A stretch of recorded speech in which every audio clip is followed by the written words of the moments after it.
A world that champions science, rationality, and order.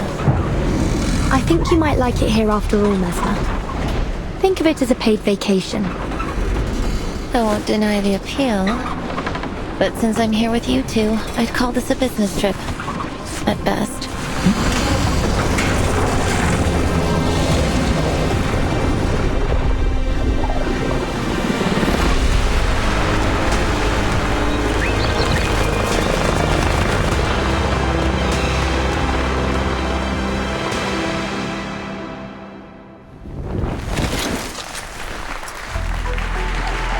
They look beautiful. They give these robots emotion. Our artificial intelligence models allow them to serve as your very own robotic friends. Detecting abnormal, hostile behavior. Oh, I didn't expect you two to find out.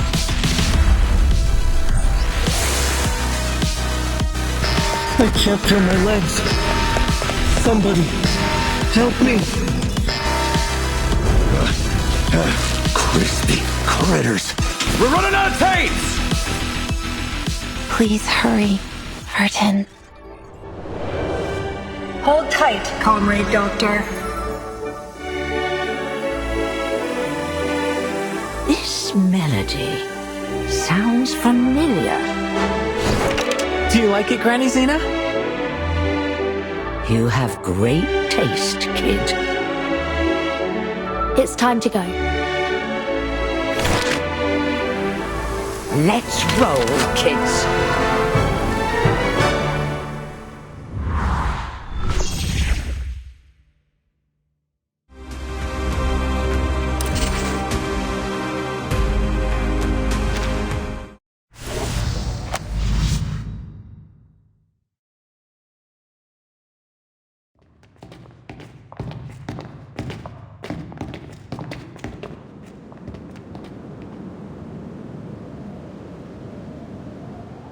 Stage in the rain. That's right. A stage that offers an incomparable experience with each observation. How was it last time, Vertin?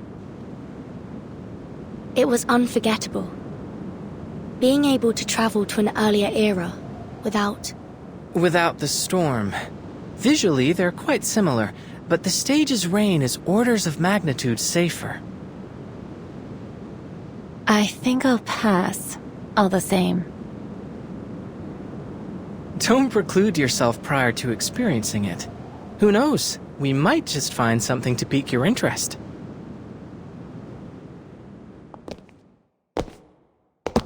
We're here.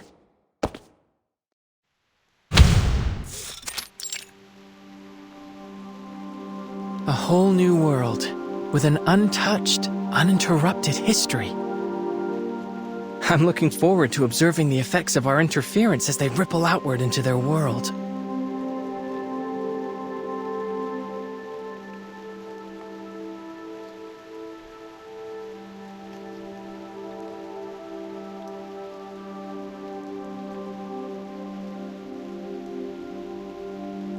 So, this is the Huygens-Fresnel interferometer. Correct. It allows us to observe an entirely different world using only our minds. The stage in the rain.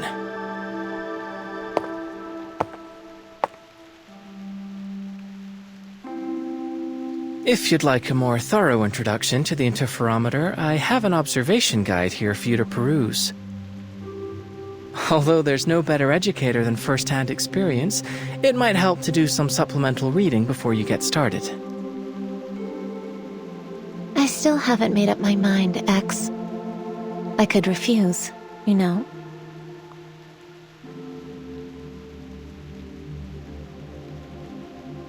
Does this belong to Laplace? This lab, this device? I've never even heard of this project, let alone used it. I don't claim to know every piece of equipment in this building, but how was a device of this scale developed without so much as a whisper? But then, no one ever seems to notice when a butterfly flaps its wings. Your pretense for inviting me here was to help you monitor how this stage affects brain activity. That much makes sense to me, given my research on artificial somnambulism. But if I join this project, will it be for your benefit, or... My apologies for arriving behind schedule.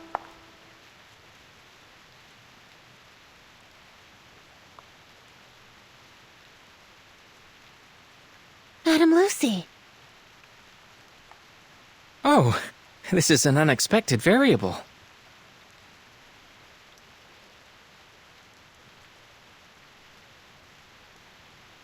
Forgive me, X. I was the one who invited Madame Lucy. After our last experiment, I shared some of the details with her. Using chaos particles and the observer's consciousness to simulate a hyper-realistic space. I would be remiss not to participate in such an experiment, given its potential to elucidate the inner workings of awakened consciousness. This research presents a wealth of opportunity, not just for a single person or project, but for all of Laplace and researchers everywhere.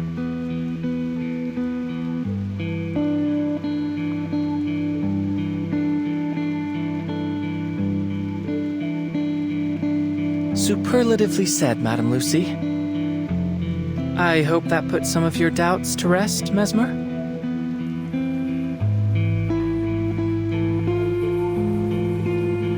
Now, let's move on to the details of our experiment. The interferometer has undergone some improvements based on the data we gathered last time. We can utilize chaos particle projections to display some probable locations from the environment we'll encounter while immersed in the stage.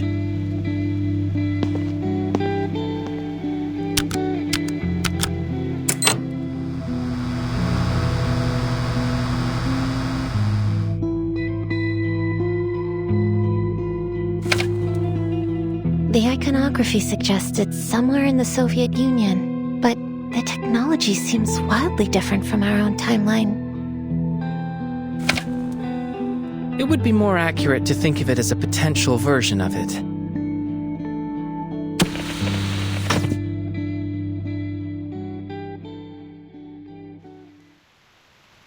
This is the stage in the rain we'll be exploring this time. From the preliminary readings, it appears that it is indeed the Soviet Union, in a timeline that has undergone greatly accelerated advancements in technology. A world that champions rationality and order, and one without arcanists. Sounds interesting, don't you think, Mesmer? Besides, Verton and Madame Lucy will be there with you. I'll admit, I am curious. Phew, that's great. I'll do my utmost to orchestrate things from here. While there's undoubtedly a lot to learn about this machine, I believe I should be able to troubleshoot any problems you encounter. Researcher X, may I propose that you allow me to operate the machine instead? But you aren't familiar with its operation, are you? I should be able to perform adequately based on your demonstration. Should I encounter any trouble, I trust that as a researcher, you have kept a thorough operation log to consult. I will be able to learn much more about the interferometer's functionality and the theory behind it if I am operating it directly. The knowledge I gain from it may prove beneficial to other avenues of research in Laplace. I intend to relay any data gathered here to researcher Adler when I see him next. Given Madame Lucy's computing power, I'm certain she can resolve any problems we encounter. And it may give Miss Mesmer some peace of mind. Looks like the decision's been made for me.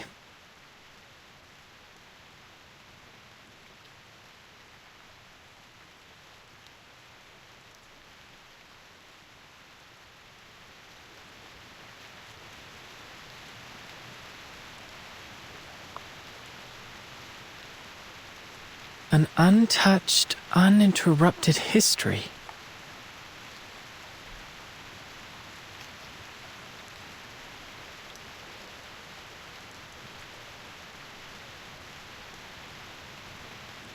All right, I acquiesce to your request, Madam Lucy. Take the reins.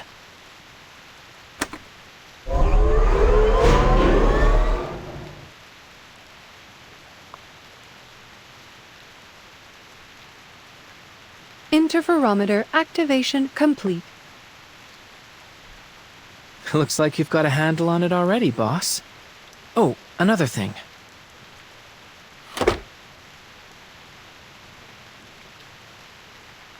This will allow us to communicate while inside of the stage in the rain. A little improvement based on feedback from last time.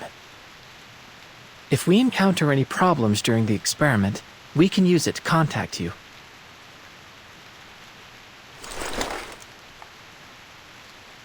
Very well. Please be prepared. The curtain is about to rise. Thank you, Madam Lucy. I'll endeavor to bring you back a souvenir. I will look forward to it. Have a safe journey.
In other words, this material would function something like a fire ant colony crossing a river, fluidly replacing worn-out and damaged sections. Each component hardwired to preserve its collective superstructure, resistant even to the erosion of time itself.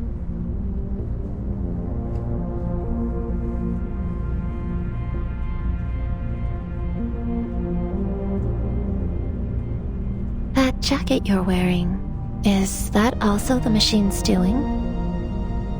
Yes. Sometimes the interferometer automatically modifies our clothes to help us blend in with the world we've entered. Though it looks like the machine decided that you and X already passed for normal here.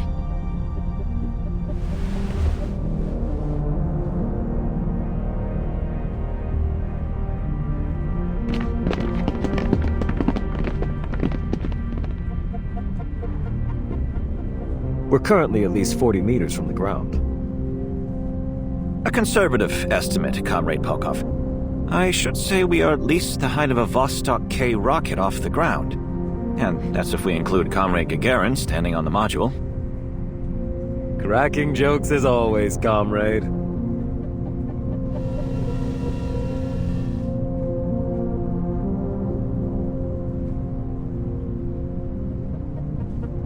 I have to say, it's an unusual circumstance when being dressed as a Laplace researcher renders someone more inconspicuous.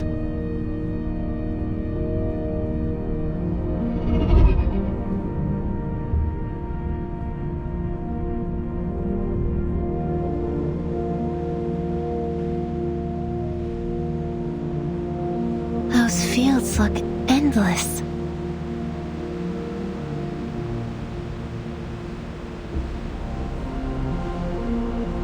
It seems so peaceful.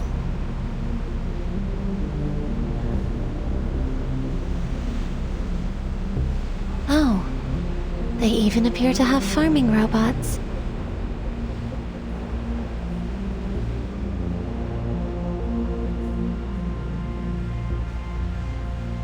I think there are some scientists down there as well. Could be some kind of agricultural experiment.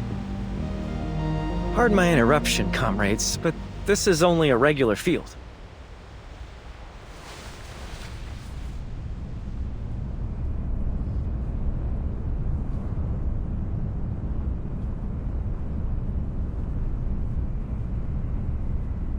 Those people down there in white next to the robots, they're simply farmers. Well, I say farmers, but in truth, they are scientists too. Another marvel of Soviet ingenuity. Our innovations in agricultural robotics have eliminated the more laborious and time-consuming aspects of farm work. Now these farmers can use their time researching new scientific advancements, which feeds back into further developments in food production. And it's not just agriculture. Every industry has seen the benefits of Soviet innovation. That is why they say our way of life here is the best in all the world. Thank you for the information. I don't suppose we've been introduced, have we? My apologies. Call me Maxim. I'm a journalist. And the three of you must be Doctors Furton, X, and Mesmer Jr., am I correct? Very much so. How do you know about us? The news of a young yet highly accomplished trio of scientists attending this year's International Polymer Summit has caught everyone's attention. It doesn't take a genius to see you three are the only ones on this train that fit the description. Saying all that, I'd be grateful if you would allow me an interview.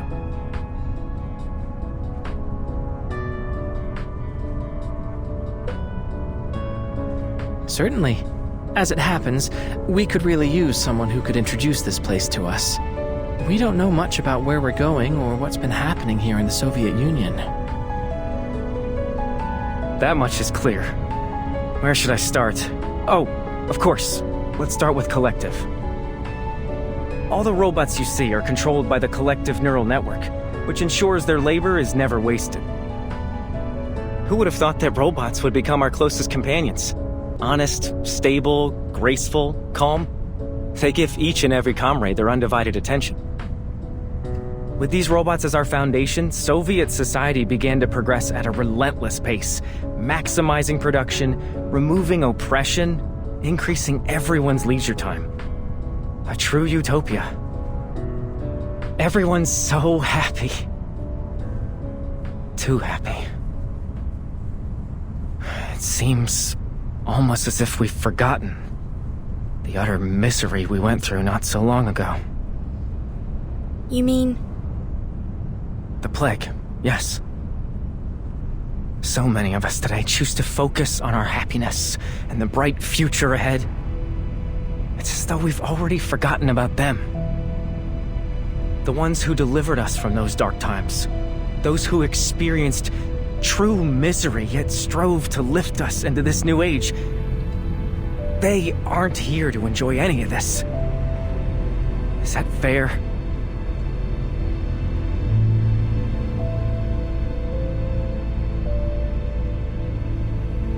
Forgive me. I'm dwelling on old wounds. You're at the age where you should be enjoying yourselves, not revisiting the tragedies of the past.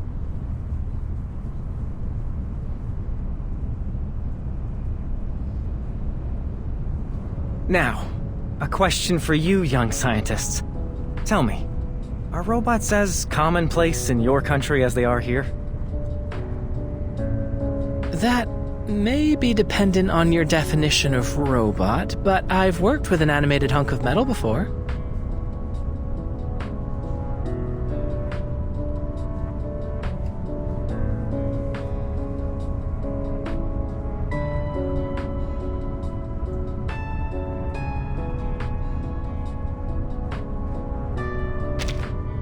Is that so? Fascinating. And here I thought I'd been keeping up to date with the latest in foreign developments. Science develops by leaps and bounds every day, it seems. Oh well, I suppose it's a sign of progress. One of the robots I mentioned was once in charge of running our entire organization. She was obsessive about maintaining a full charge. We ended up placing charging stations for her all around our facilities. But I don't see anything like that here. Does that mean you don't have access to Dr. Sechenov's polymer in your country? It was revolutionary here. People say it saved our entire way of life. Polymer? Simply put, it's a programmable liquid material. It's the primary topic of the summit. I'm certain you'll come to fully understand everything about it once you arrive. And, of course, you'll get to see another of Dr. Sechenov's prized inventions, the twins. I get the feeling you don't share their enthusiasm. Oh, I did not mean to imply anything negative. I should learn to watch my tongue. I fear my lack of expertise may end up confusing you. We will soon arrive at the summit. I advise you to take the opportunity to experience our country's scientific achievements for yourselves. But, to answer your question, Dr. Sechenov's team developed a kind of functional hydrogen cell. Stable fusion reactors in a polymer casing. That is what allows the robots to function without constant recharging. That sounds like the perfect gift for someone we know.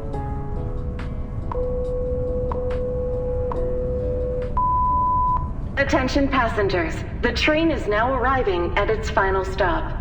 Please collect your vehicle activation code from Rafik, and a turbine will transport you directly to the site of the International Polymer Summit. Rafik? That would be the robot bartender. Don't worry. Just follow me. Please alight the train in an orderly fashion. We hope to see you again soon aboard the Vortex.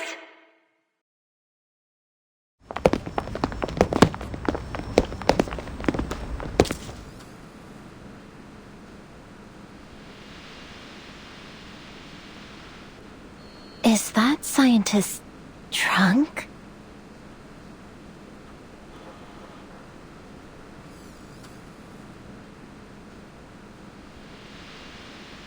Kids? Why are these kids here? How old are you? No one told me we could bring our families to the summit. Or did we get on the wrong train and now we're headed to a young pioneers camp? Comrade, I think these young people are scientists like us. Scientists? Them?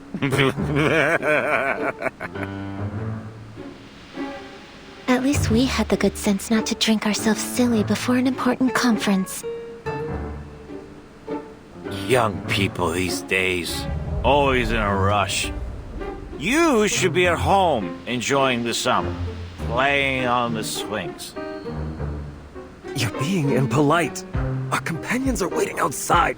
Come with me.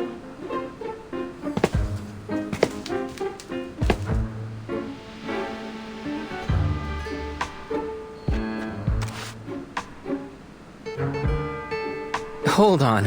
Why don't you have some fruit? He looks like he could use it. Thank you. I'm sorry for his behavior.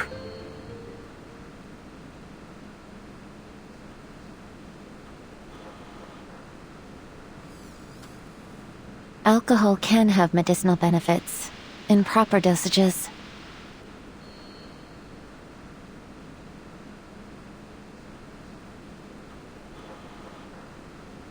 Don't take any of that to heart, friends. Next stop, the exhibition hall. And welcome to Facility 3826. This way. That's Rafik, the one in charge of the activation codes.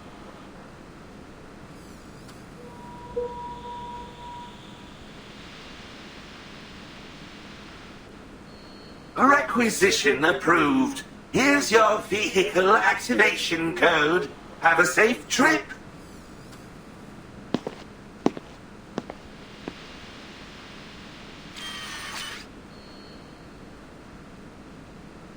Wait. Our identities. Nothing to perspire over. We won't need any scanning, Rafik. I've already got a key.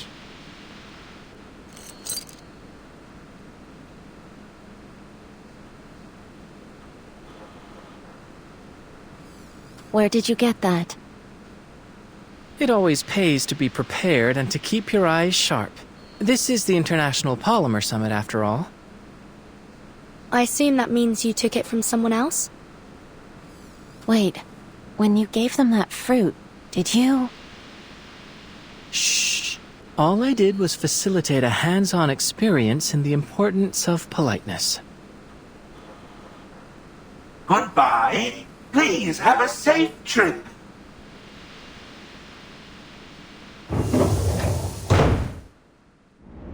Please secure your seatbelt. We wish you a very pleasant journey.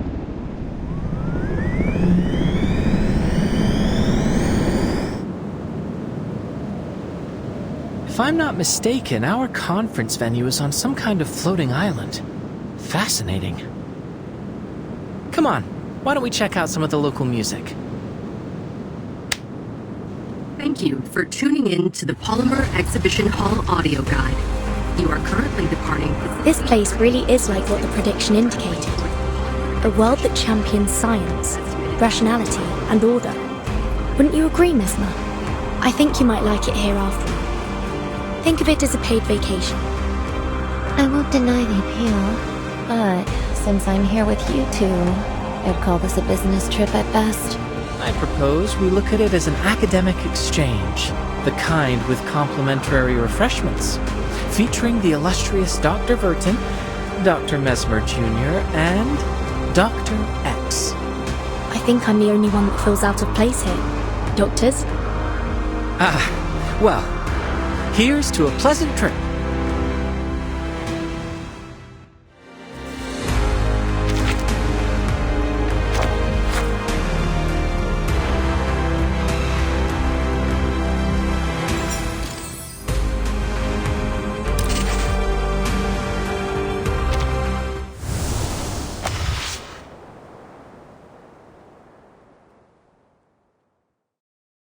We have arrived at your destination, the Polymer Exhibition Hall. Please be careful when exiting the vehicle.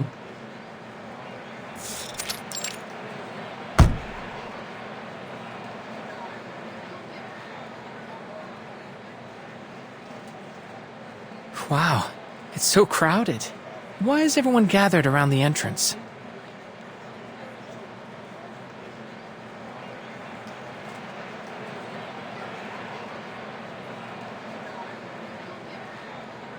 Everyone, please wait patiently and enter the venue in an orderly fashion.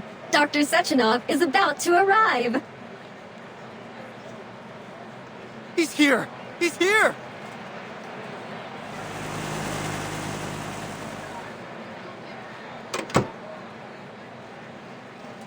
Welcome, comrade. It's him! That's Dr. Sechenov!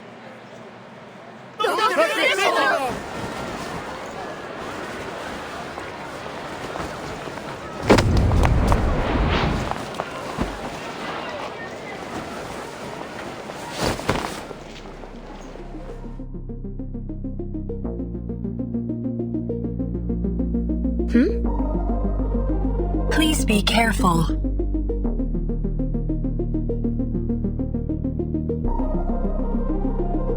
Thank you. It is good that you were unharmed, comrade.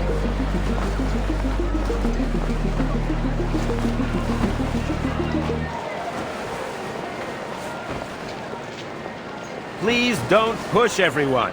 We must all be patient. I ask that you be mindful of the safety of your comrades in the front row.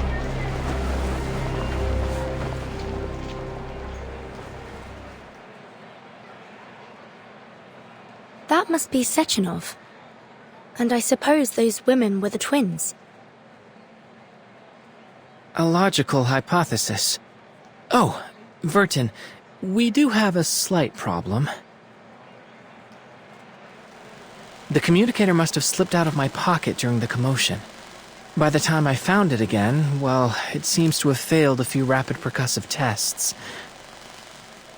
Which means we've lost our only way to contact Madame Lucy. Unfortunate, but we'll fix it later. We should follow the crowd into the exhibition hall for now.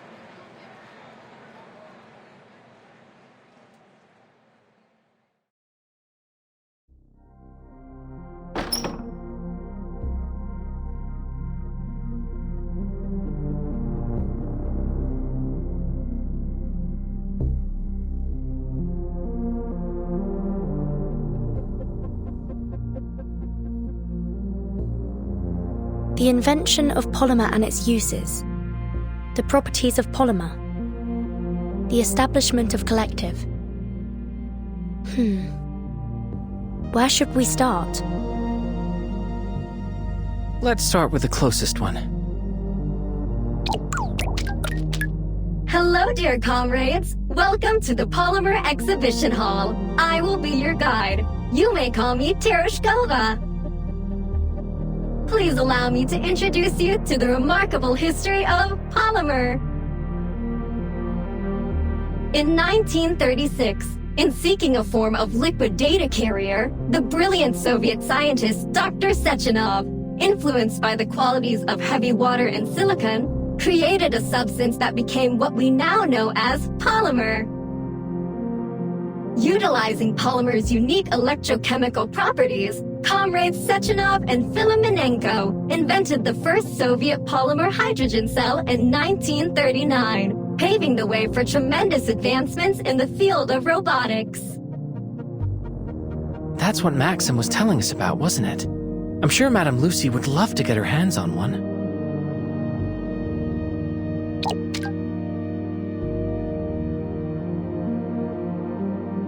However, in 1942, a terrible disaster struck the Soviet Union and the entire European continent, the plague.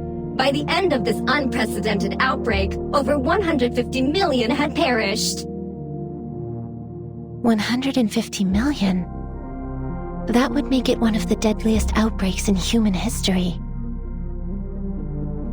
Countless scientists and medical professionals selflessly gave their lives to combating this plague, sacrificing themselves to prevent further death. I wonder if that's the tragedy that Maxim mentioned. We will always remember their sacrifice, just as we honored Dr. Sechenov for once again coming to our rescue. It was his polymer that formed the basis of redemption, the vaccine that proved instrumental in stopping the transmission of the disease, saving the Soviet Union from ravages of the plague. Of course, with so many having succumbed to the disease, the Soviet Union turned to further developments in robotics to meet labor demands. Before long, new advanced models of robots made up a significant portion of our labor force, helping to deliver a new age of prosperity. Is that what you've been aiming at with all of your critter experiments, X? In order to fully optimize our robot's production power, Dr. Sechenov led a team of scientists to develop and launch Collective 1.0. This revolutionary system unified all of our robot assistants under a single vast neural network, ensuring maximum efficiency.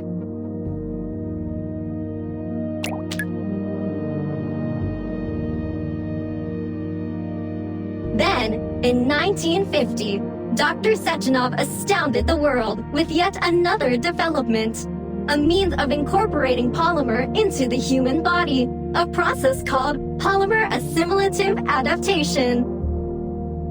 It is with this assimilative power that we can now implant interface devices directly into the human body, allowing people to connect to Collective 1.0 and control robots using their minds. This technology holds the potential to establish a shared database of human minds, granting humanity unprecedented access to knowledge. And we are proud to announce that this potential will soon be realized with the coming launch of Collective 2.0. Tapping into an entire neural network in an instant. It's a daring vision. I would be cautious. There's no telling what that kind of process could do to the human brain.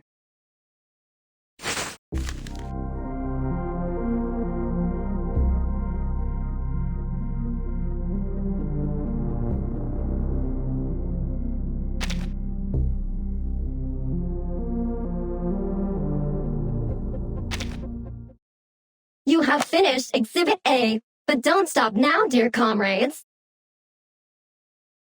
Please proceed to the lecture hall, where Dr. Sechenov will soon personally demonstrate the power of Collective 2.0.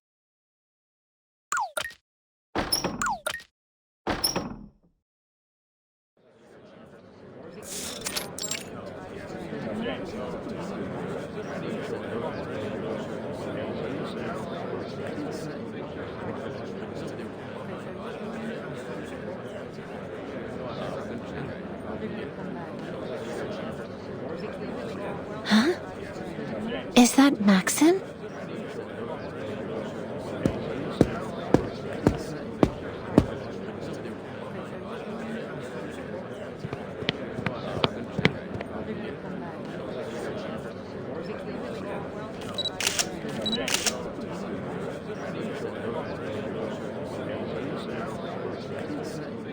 I must thank you for coming, Comrade Molotov.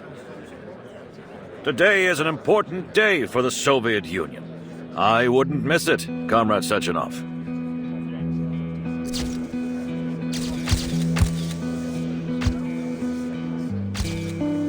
Molotov's here? It's hard to believe after all the bad blood between them.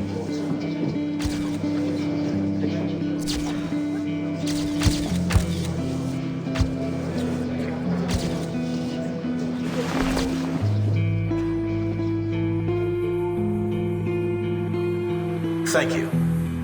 First off, I'm very honored to have so many preeminent experts from every scientific field in attendance today. Welcome, everyone. I am Dr. Dmitry Sergeyevich Sechenov. We all understand that there are times when a single discovery can turn the entire scientific world upside down. But every great discovery must be built upon the knowledge of countless predecessors that rests at its foundation, to say nothing of luck, before it can be published and preserved for all time. My achievements have never been solely my own. Only by standing on the shoulders of our forefathers have I gotten the chance to gaze upon the limitless horizons of science. Standing here now, I must thank them from the bottom of my heart. Thank you. Thank you.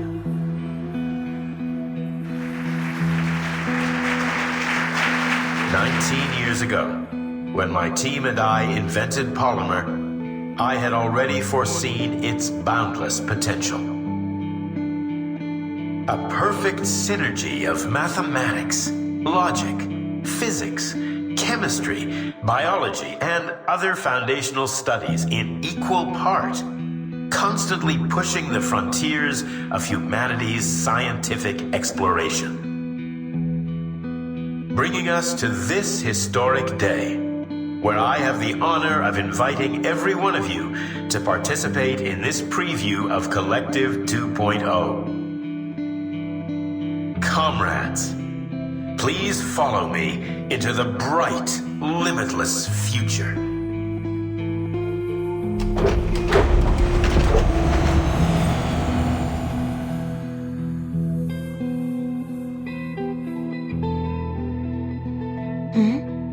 What's this?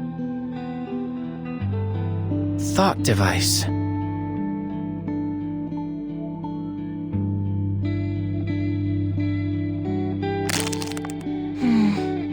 metallic outer shell with a silicon motherboard connected to swirling black tendril-like receptors. There are suction cups on its base.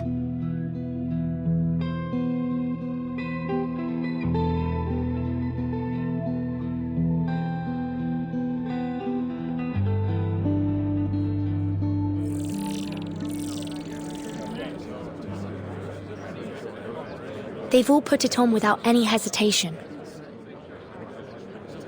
No adverse reactions either. Looks like it doesn't hurt.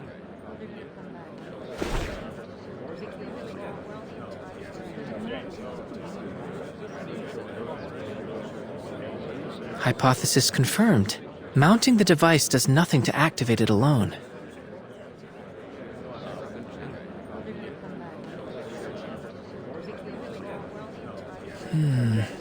Counter hypothesis.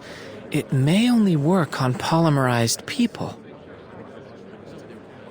Wait, what are you doing?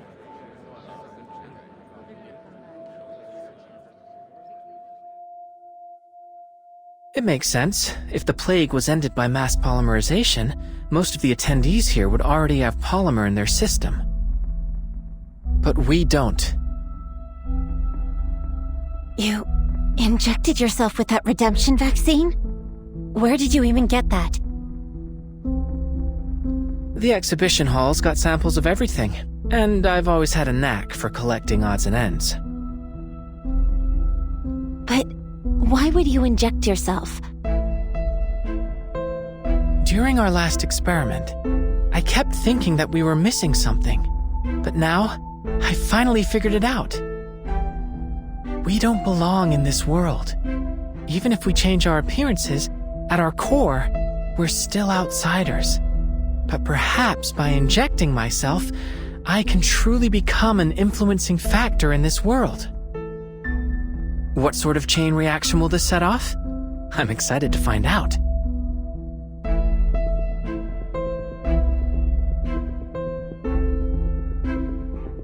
Plus, if we don't inject ourselves, we risk exposing our identities.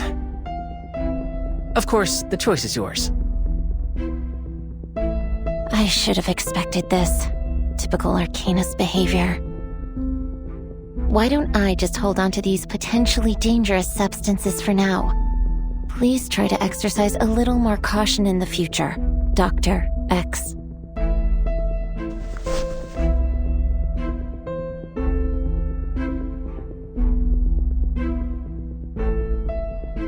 What about you, Vertin?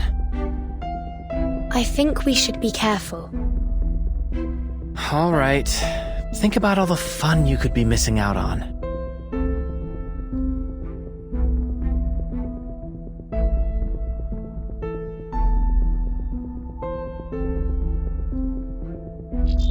Oh, fascinating. It's like a whole new perspective. This demands thorough exploration. Comrades, I encourage you all to try these thought devices and experience a preview of Collective 2.0's features. Dr. Sechenov, please allow me a question. Collective 1.0 has already saved our citizens from a disaster. But now you're aggressively pushing, pardon my wording, for the launch of Collective 2.0. Do you intend to have the entire population wired to these thought devices? How can you ensure the devices are safe? Are you not concerned about the potential dangers? What if this new collective fails in some way and threatens all our hard-won happiness? I only mean to say that so many people gave their lives to help us get this far. I wouldn't want to see their sacrifices rendered meaningless. I do understand your fear, comrade. But please rest assured, we've conducted rigorous testing and verified that the thought device is completely safe. With that reassurance, I ask that once you've implanted your thought device, you please continue to the next gallery, where you'll be able to experience the wonders of mind-machine interface in a live demonstration. I thank you all again for your participation, and I look forward to exploring this new horizon with you all.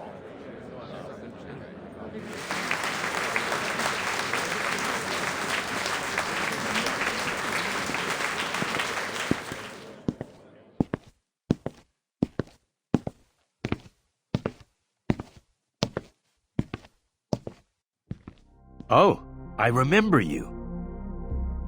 You weren't hurt, were you? Tereshkova wasn't able to properly handle the crowd. I've already arranged for staff to work on improving her logic. I'm fine, Dr. Sechenov. Your twins helped me up. They seem somewhat different from other robots. You have a sharp eye, dear girl. When I constructed the twins, I made use of some experimental techniques. Currently impossible to mass produce, I'm afraid.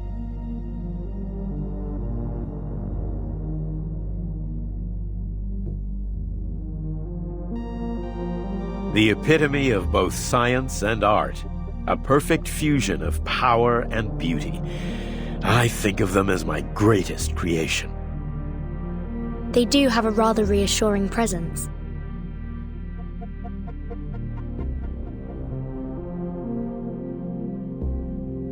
I heard there'd be 3 young scientists joining us today.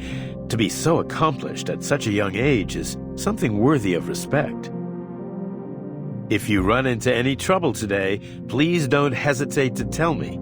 I'll do whatever I can to assist you.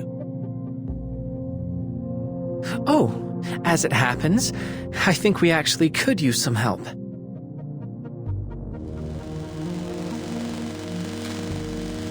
Do you have any idea where we could get this device fixed?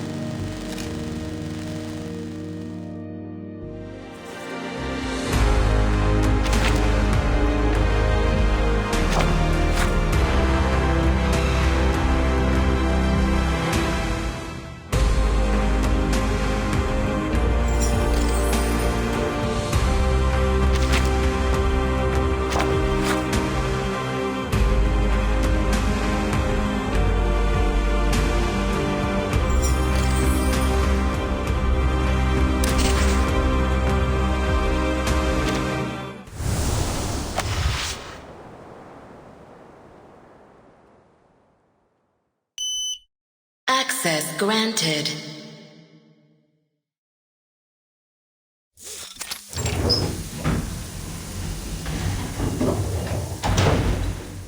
Welcome, comrades. This is the assembly room Dr. Sechenov recommended.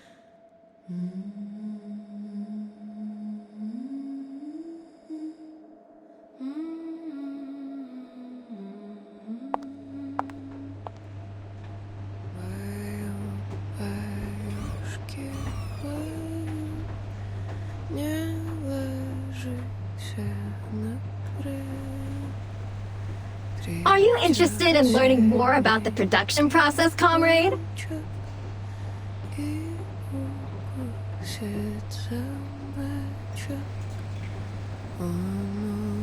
What you see here is the production line for the VOVA6 lab tech, often dubbed VOVA. Commonly used in laboratories, our VOVA6s assist scientists with conducting tests and critical experiments.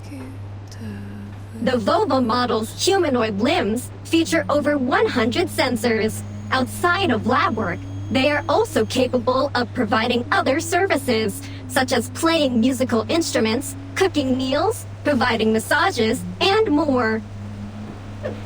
Some people even treat their VOVA as a personal companion. In fact, our artificial intelligence models mean they are entirely capable of serving as your very own robotic friends.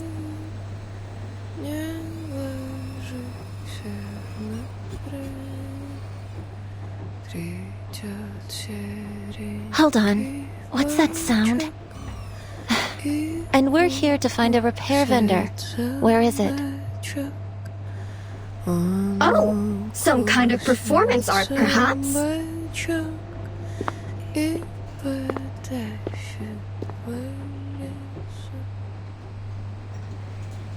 Why was she moved over here? Comrades, this is your repair vendor.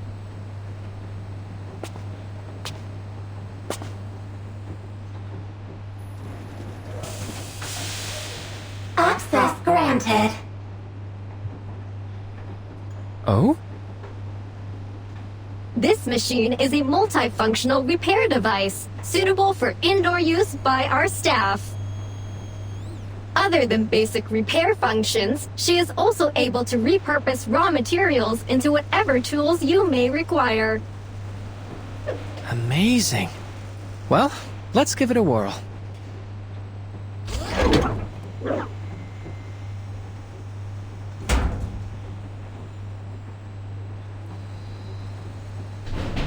Unidentified object detected. Initializing analysis.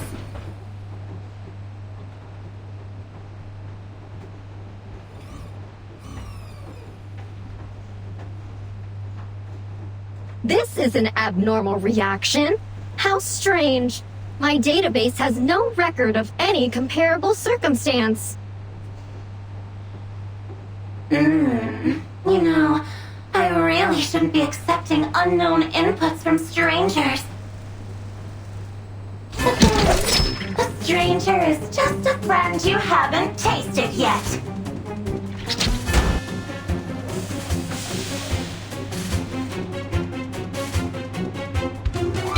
X! Watch out!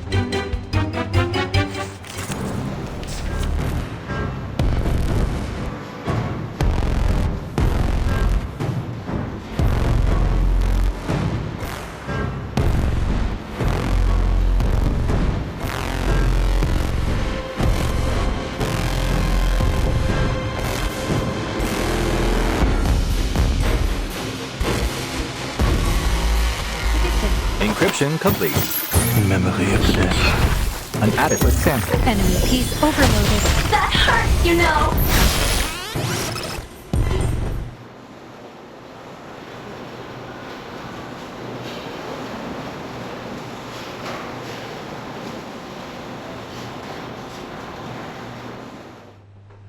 Detecting abnormal combative behavior from Nora. Requesting control. Rebooting Nora systems. Reboot complete.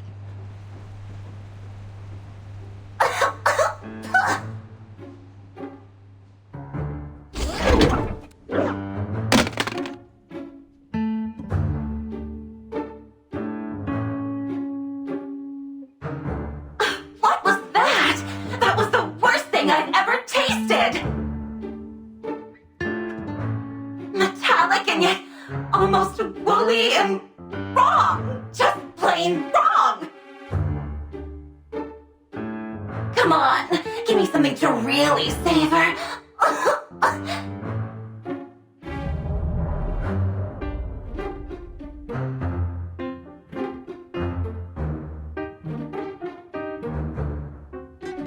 I don't suppose there's a way to make her sound a little less. Well, just a little less that. The repair vendor's speech algorithms are not within our direct control. Perhaps we can manage on our own. I've seen an arcane skill that can modify a person's speech based on the caster's wishes. But I'm not familiar with how to cast it. Try contacting Madame Lucy. She may know the incantation. Good idea. It'll also give us the chance to check the repair vendor's handiwork.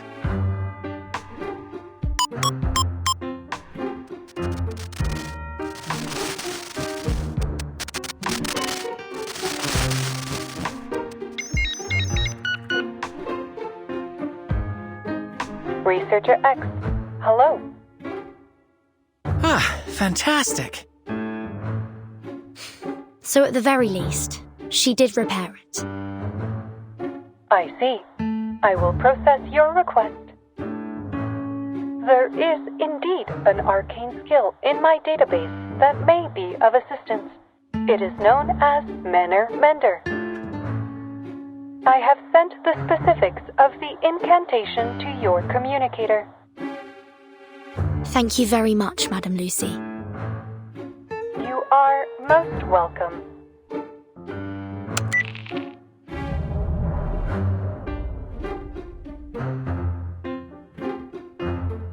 Manner Mender.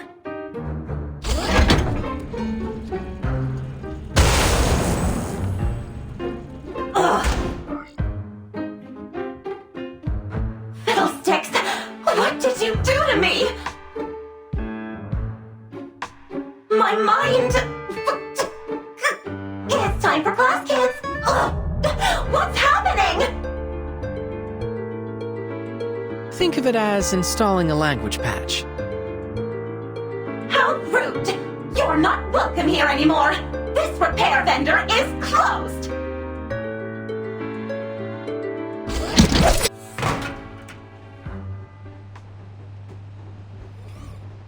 We will need to investigate the cause of your abnormal behavior, Nora. Please cooperate.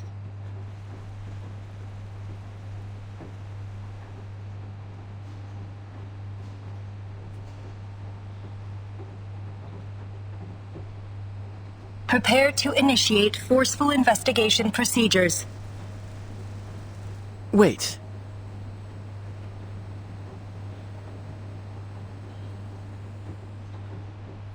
How about I try something with Nora? I can directly connect to her using this thought device. It's the perfect chance to try out the features of Collective 2.0. Dr. X, things are already complicated enough as is. Let's leave this to the professionals. Don't overly activate your disquietude. You still remember the topic of my research here, don't you? I can't pass up this opportunity. If that is what you request.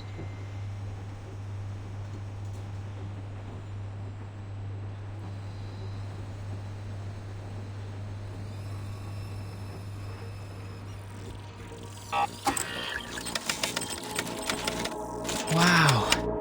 Looking through Nora's primary functions, there's been some scintillating things uploaded to her database. Let's set the complicated data aside for now, and try using a mental command.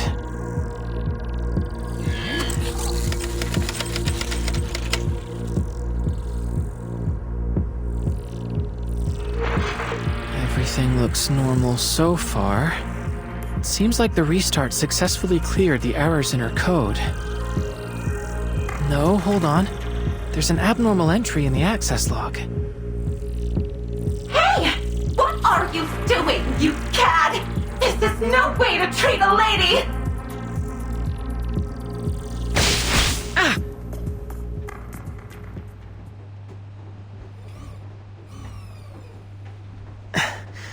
Nora forcefully ejected me. Felt like getting slapped across the face. I told you already. This repair vendor is closed. She has some very colorful responses. Is that her default setting? Can she really refuse an inspection like that? All robots in this facility are linked to the collective neural network and are not permitted to disobey human commands. Considering her prior combative behavior, she is evidently malfunctioning as well. What? Have you got a problem with a woman who speaks her mind? I just think that from a pure safety standpoint, and considering our current situation, this feels like a mistake. Doesn't a lady have a right to her own feelings? Ugh. What about you two? You must have some thoughts on this.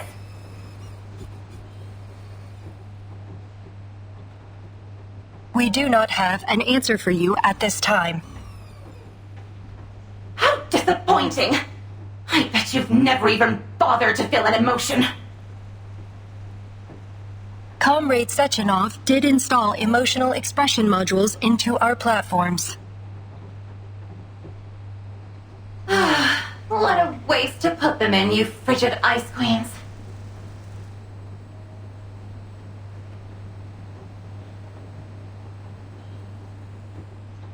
Regardless, please report the details of this abnormal request in your access log, Nora.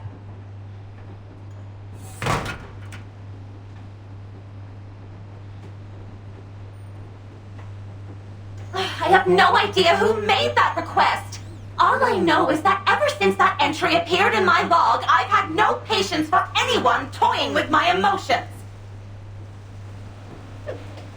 Now, stop pestering me with questions. I've already told you everything I know. Situation documentation successful. Comrade doctors, we deeply apologize for your exposure to this incident. Dr. Sechenov has expressed his concerns about your safety. Please follow us. We will escort you to him. What's next on the schedule? Will we get to interact with even more robots? Comrade Sechenov will arrange an itinerary for you.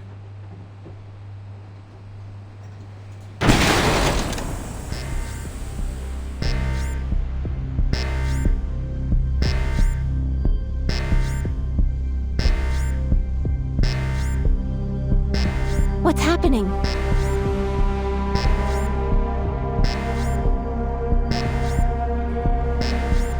Warning. Control over the exhibition hall has been lost. The All-Soviet Exhibition Center has activated its emergency drill procedures. Has the security here been hacked? All robots within the exhibition hall have had their connections severed. The cause is unknown.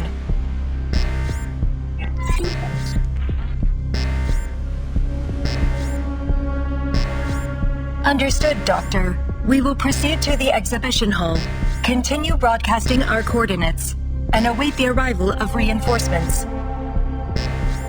Please wait here, comrades. A turbine will arrive in 1 minute and 43 seconds to transport you to Chelome. We must return to the exhibition hall.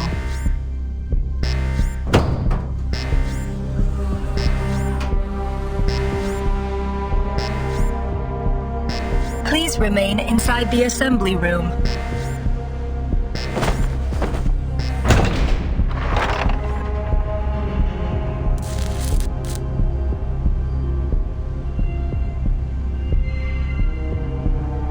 What do you think, Vertin? If something is happening in the exhibition hall, I don't think we can afford to wait around here until trouble inevitably finds us. We should head out and assess the situation. I concur entirely. What do you think, Mesmer?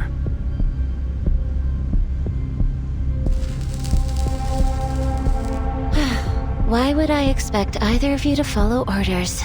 I've done your psyche vals.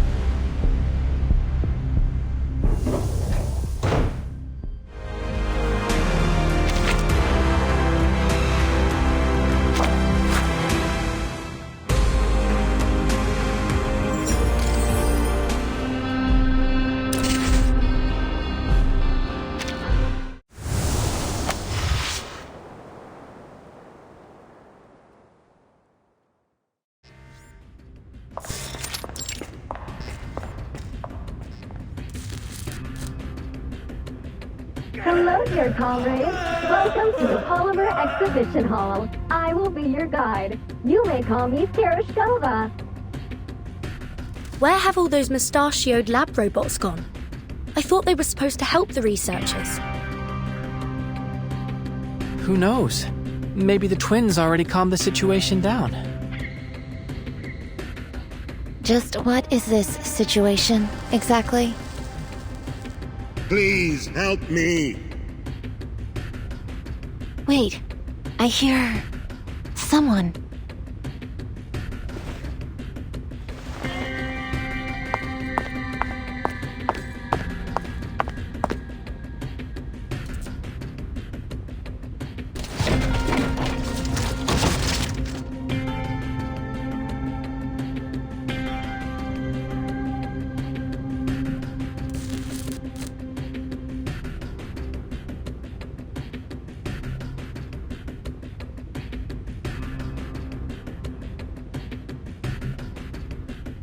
Please help me.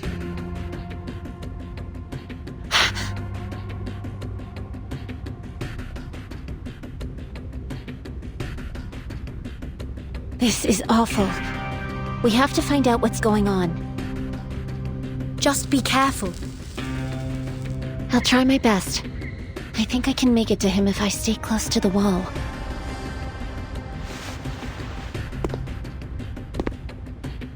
Please help me. You'll be all right. Stay calm. You'll lose blood if you struggle too much.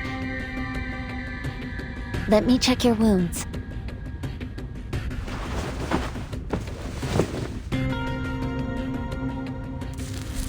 What's wrong? Impossible. This violates every law of nature. He's already... Watch out, robots.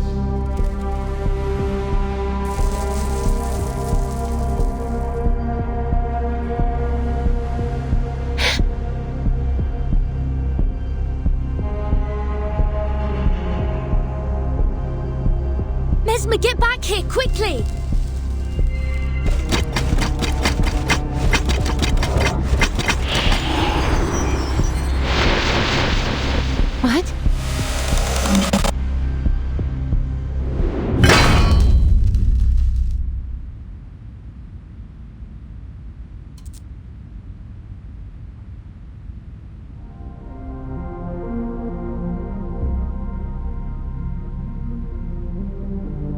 Please, stand back.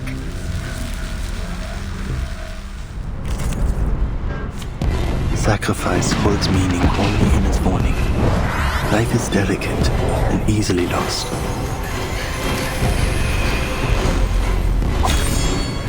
Inherent defect captured. Thank you, Left. You were advised to wait in the safety of the assembly room. We aren't really the sort of people to wait around in an emergency. But apologies can wait. There's more pressing issues to deal with. X, are you coming with me? We need to get to Mesmer Jr. and figure out what happened with that man she found.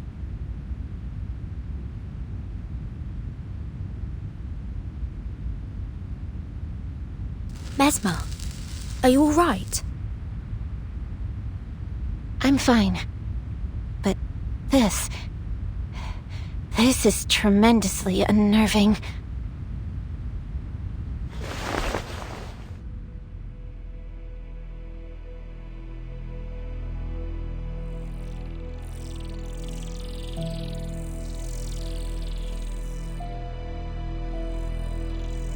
Help me, young lady.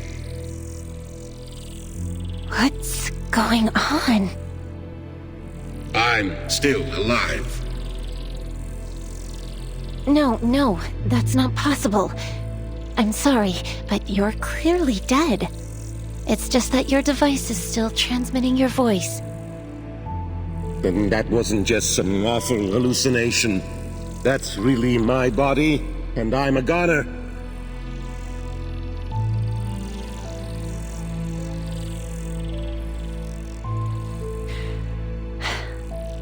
But how are you still able to communicate with us? You're surprised. I suppose I would be too. But the science is clear to me, at least now. It's fitting that my corpse can serve as a new teaching exhibit for the Hall. If I am truly dead, then what is speaking to you is only the polymer still active in my body. The thought device must be serving as a communicator of sorts. The polymer must have absorbed some of my neurochemical signals and brain function, forming an imprint of my mind. That's how it can answer you. Can you tell us what happened here? People started to act strangely, like they were losing their minds. And then the robots turned on us. They were killing people. My colleagues and I ran for safety. I remember some of them got away. You're saying there are survivors? Many. I regret. So close to launching Collective 2.0. Now I'll never...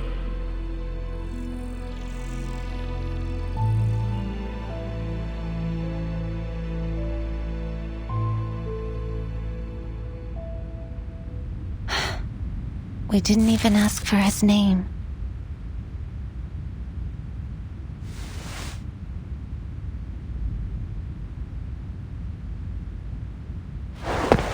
He was dead before you even got there. It wasn't really him, just an echo of his brainwaves.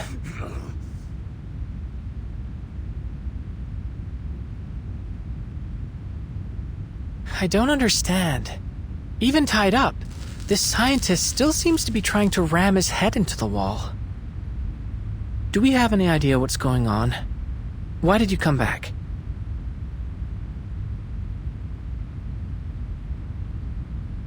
The situation in the exhibition hall remains out of control. However, I received a notification that the security door had been opened. I had to ascertain whether you were in danger.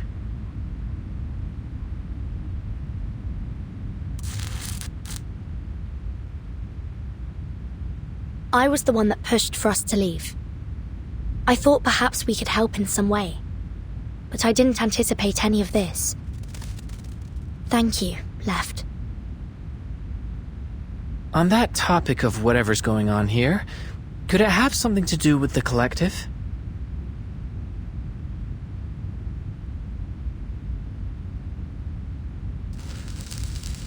right is proceeding to the source of the incident.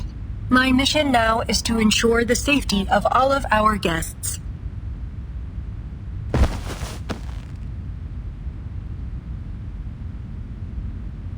Your theory is interesting, comrade, but further investigation will have to wait for now. Please follow me, comrades. I will escort you somewhere safe.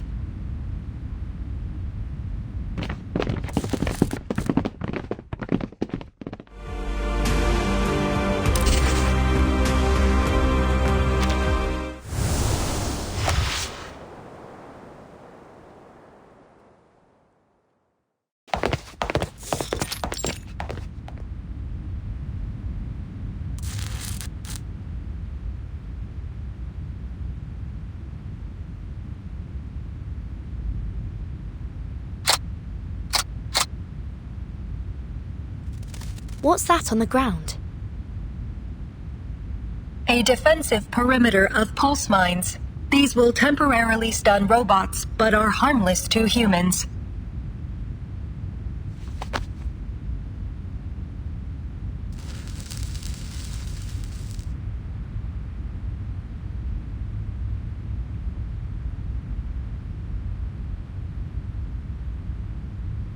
You shouldn't be here. We found a survivor.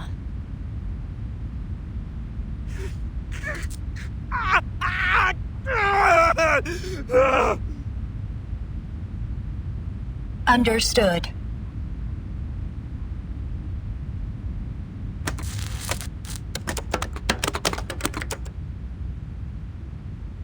Attempting to reassert admin privileges over exhibition hall controls. Attempt 16. Failure. Please do not panic, comrades. Help will arrive shortly.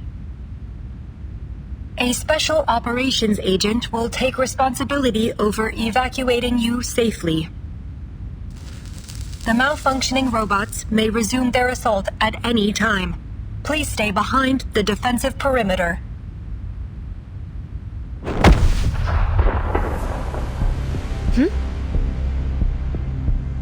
Is that another haywire robot?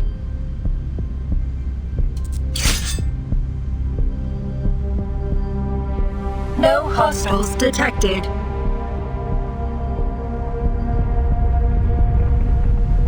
The sound's getting closer. Get ready to fight. Crispy critters. I should just blow this entire door to bits.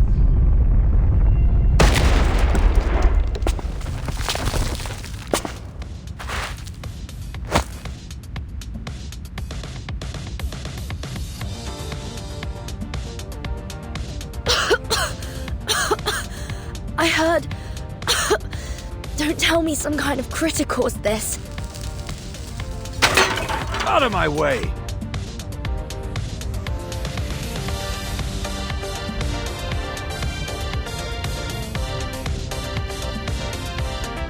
What good is a lock like that, Charles? Just to keep idiots out?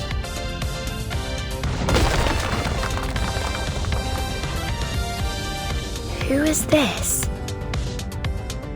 Doesn't appear to be a robot anyways, and I don't think he's gone mad like that scientist. Are you certain of that? It looks like he's arguing with his glove. Don't be so testy, Major. As long as I'm here, those locks won't be any trouble for you. They wouldn't be able to stop me even without you. I don't deny that. But I could have contacted the twins and asked them to open the door instead. Why didn't you tell me that before I blew it up? I didn't want to interrupt your fun.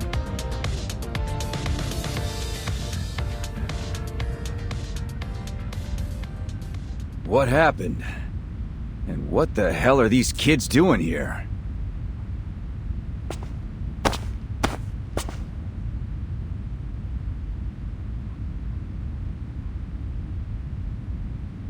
Codename P3.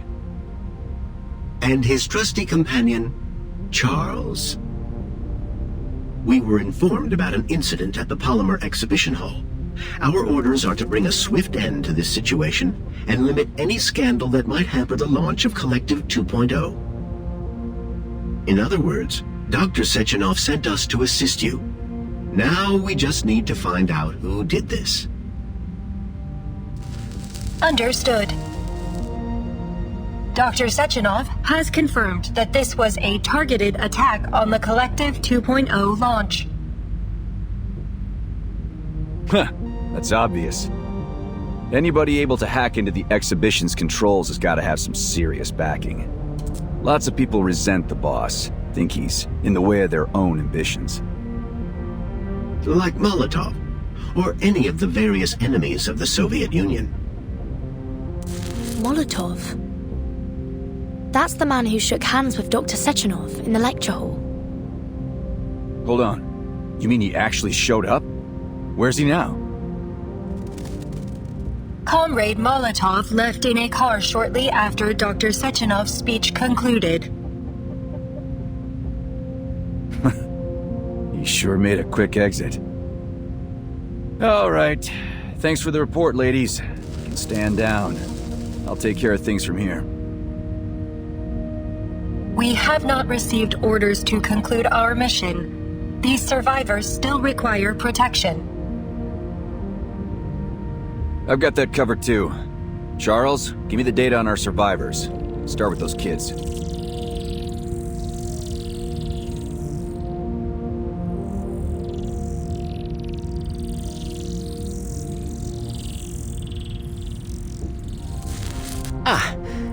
This may cause a predicament.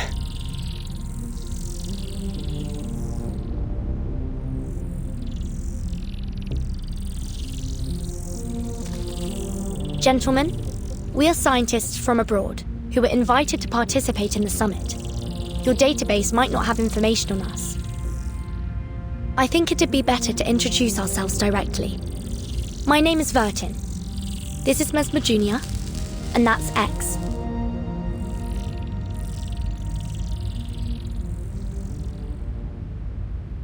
She's right, Major. I have no data on them. Though I can tell that those two haven't been polymerized. Not polymerized. Crispy critters. Hardly see that these days. Perhaps it's better to focus our efforts on searching for and rescuing other survivors.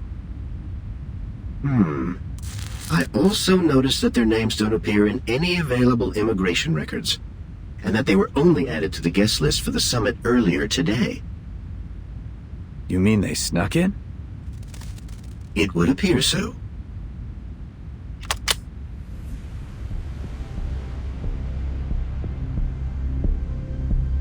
Major. So we've got potential spies at the site of a complete disaster. Teenage spies. What do they stoop to next? It's not like that, Major. Please, allow me to explain. Where should I send them, Charles? That's complicated. Perhaps the Juvenile Justice Committee, or a counterintelligence agency. Any ideas, X? The signal here isn't great. Maybe your glove should check again? That isn't funny. We should run. Concurred.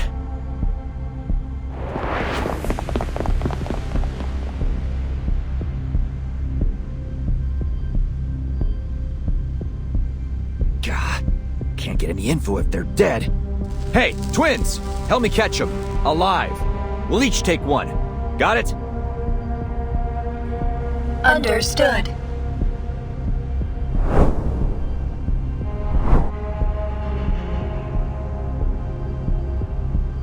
Take this.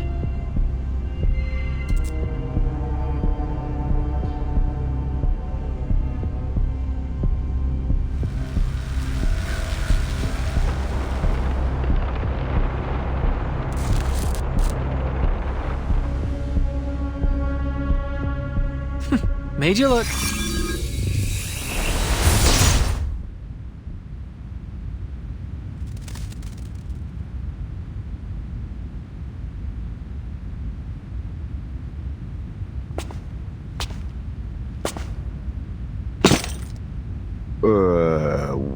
That magic?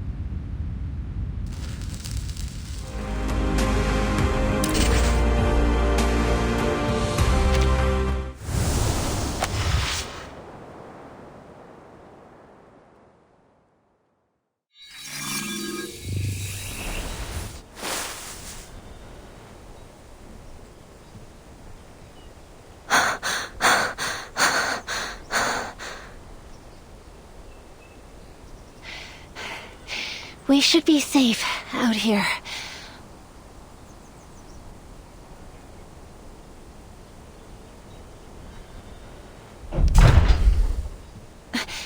Was that an earthquake? No. There's something big coming from the exhibition hall.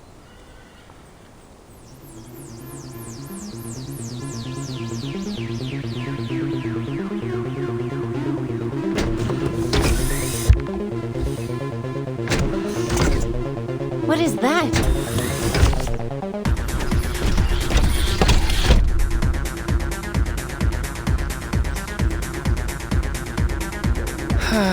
Looks like things are about to get even more dangerous. But hey, good news. There's a building over there.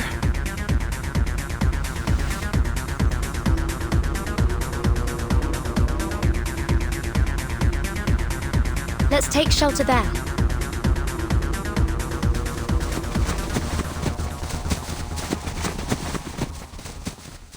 Quick, get down.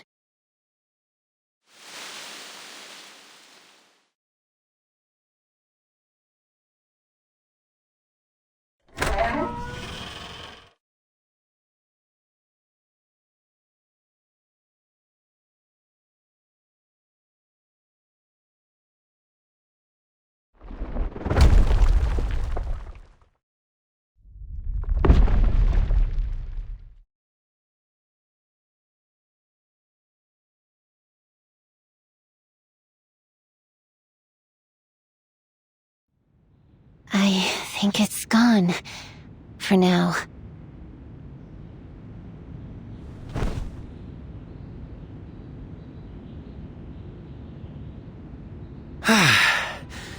Isn't sending such a supersized robot after us a little extreme?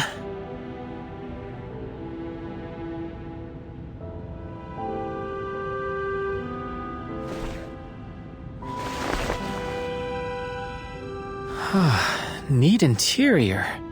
Smells lived in. And traces of mold removal on the walls.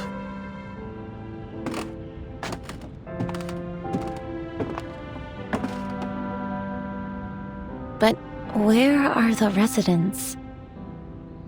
This place feels strange. It's almost like...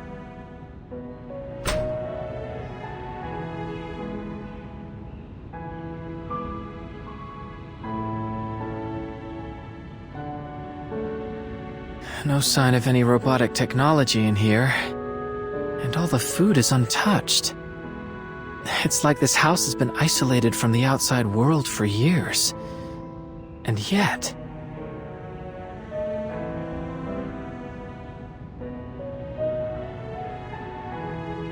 a plow, 3 oil pastels, and an assortment of strange alarm clocks. A few syringes, and a bottle of men's cologne?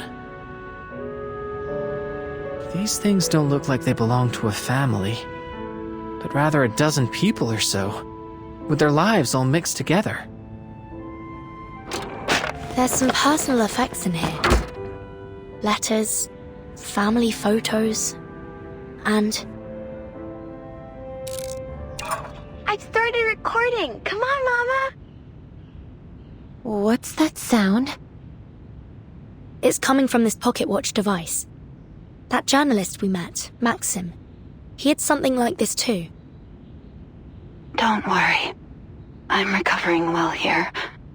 All of us comrades in the ward do what we can to help each other, so we can overcome any difficulties.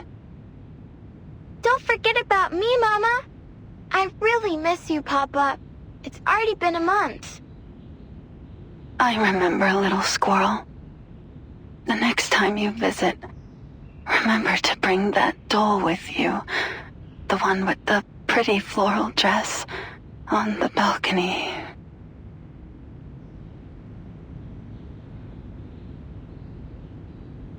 Were they the owners of this apartment? Where did they go? Not a clue. There's all sorts of things on the balcony, but the doll isn't here.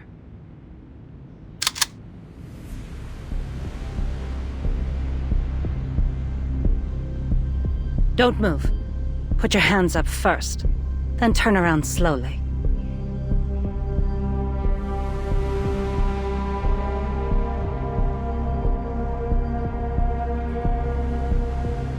Please, don't shoot, ma'am. We just... Call me Tamra. Foreign kids. A rare sight. The last time I saw misbehaving kids was before the plague. It's a shame so many lives were cut short. What'd you do to anger a Beliash like that? Steal its H-beams?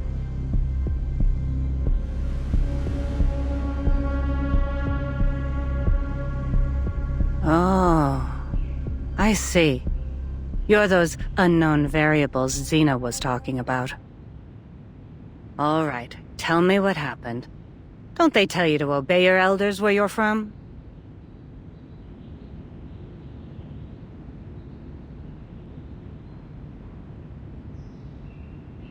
Allow me to explain, Madame Tamara.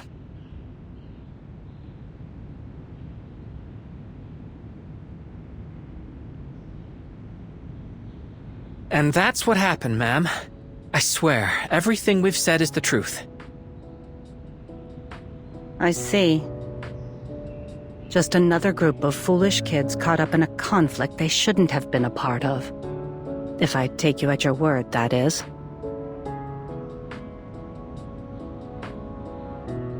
But branding 3 kids terrorists and sending out a Beliash to stop them? The people in this country have gone mad.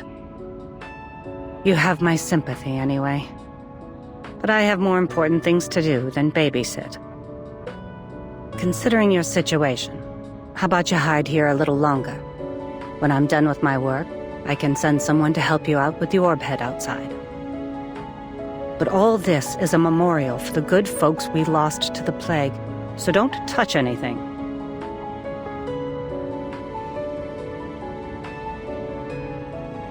Or you can always leave. God knows I won't stop you.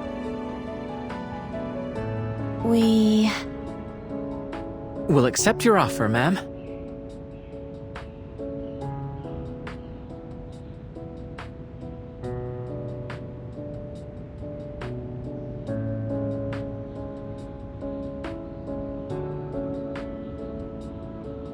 Not like we can confront the Beliash with just the 3 of us.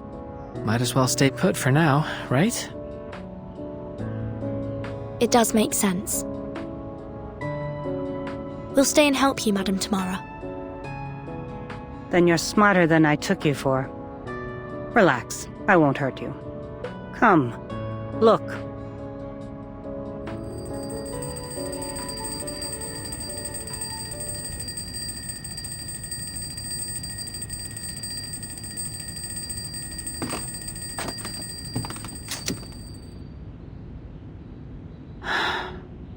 I think of this place as a memorial, although it doesn't commemorate any heroes, just everyday people. Like the one who owned all these clocks. They belonged to Olga Sokolova, a 23-year-old nurse. A very jumpy, anxious girl, but honest. Taking care of her possessions takes a lot of effort.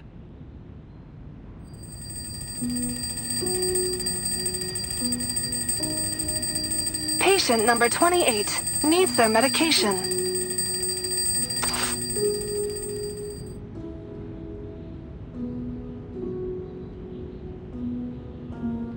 Why did she need so many clocks?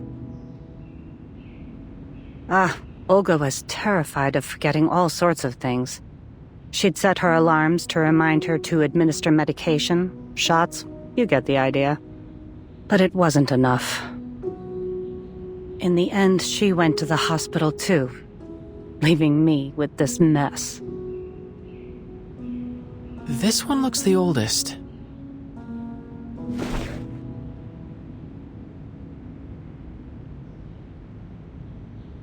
You're right, that was the first. It'll ring in just a moment. It's why I came here today.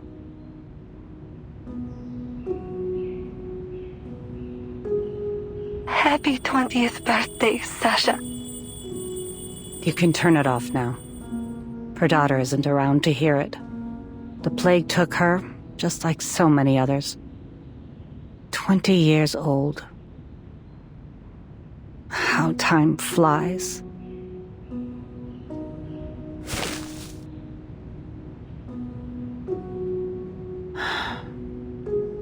Kids, come give me a hand.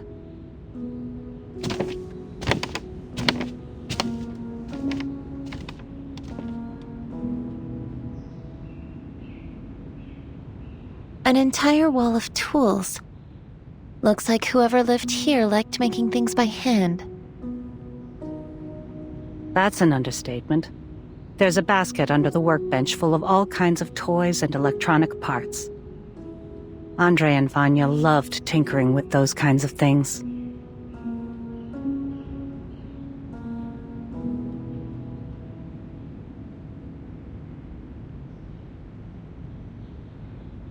All right, kids. The sooner we finish cleaning, the sooner we can deal with that hunk of metal outside. Maybe I'll bring a few robots over to show my old friends how much our country has developed.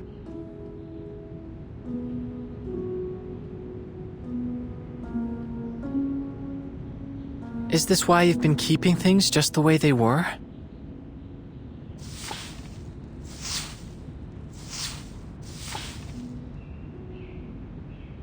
This isn't really their home. I just moved their things here. Like taking a snapshot of their former lives. A cenotaph for the dead. I'm old, and the older I get, the more I recall my past memories. Everyone moved on so quickly, I couldn't bear to throw anything away. So I put it all here. Xena called it stupid. But she didn't stop me either.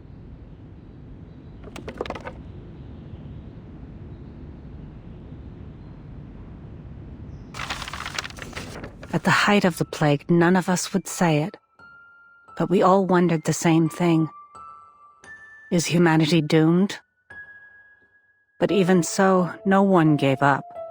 Everyone kept on stubbornly surviving, as if we could outlast the whole disaster, outlast the sun itself. Whatever it took to see our lives return to normal. We would say, who better to withstand the harsh winter than us? We would help each other, encourage each other through the hard moments. We let the flames of our most fervent hopes warm our hands. We kept telling ourselves, don't cry. If we sow our seeds today, we'll reap a bountiful harvest in the future. But some never saw the spring.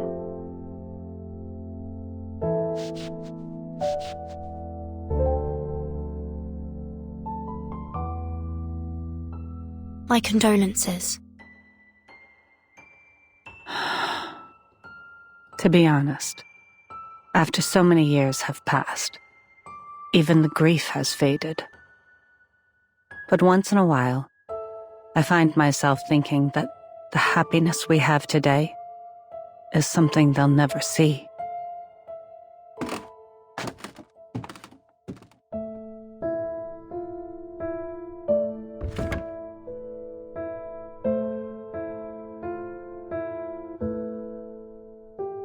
If Andre and little Vanya were still alive, they would have been overjoyed to see a world covered in metal machines. And Vanya's mother, Rosalia, she would have been happy too.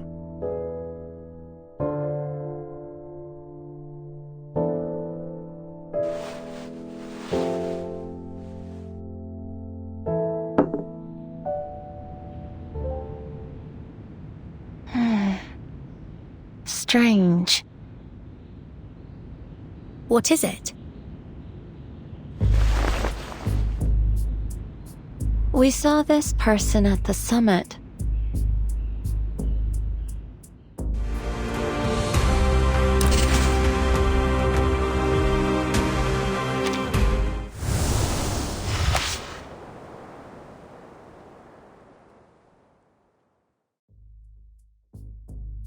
You mean little Vanya? Are you sure? That journalist we met, he called himself Maxim. He had the same scar on his forehead. I thought he... After things settled, I tried to check in on Rosalia and her family. They were already gone. So Vanya is alive? And he became a journalist. I'm happy he made something of himself. I found something else strange. These documents seemed out of place here.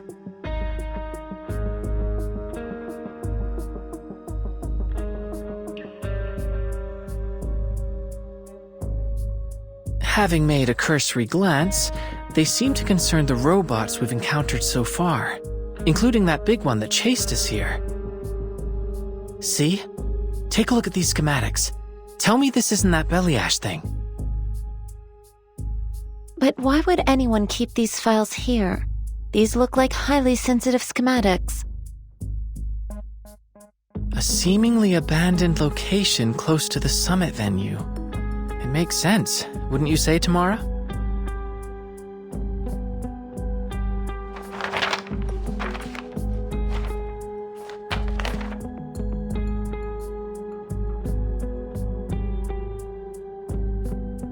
Wait. I recognize this handwriting. No one writes a ya like this, except little Vanya.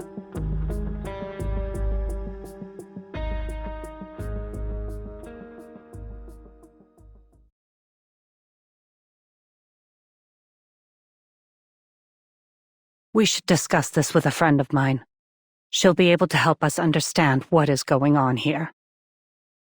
A friend? I contacted her as soon as I heard you come in.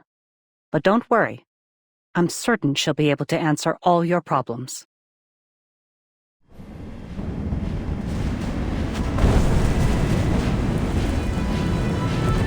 What is that? It looks like a flying house. Tamara, clear the way!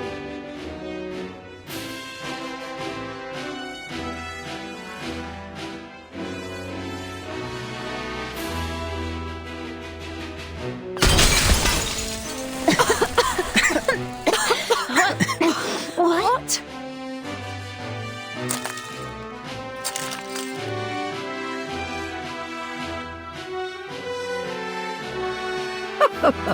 So the quantum computer was right. Look what I've found.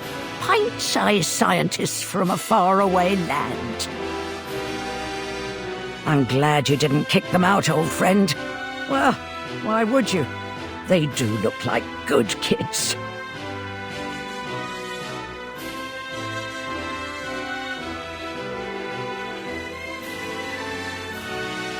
The name's Xena, but call me Granny Xena. That's all you need to know for now.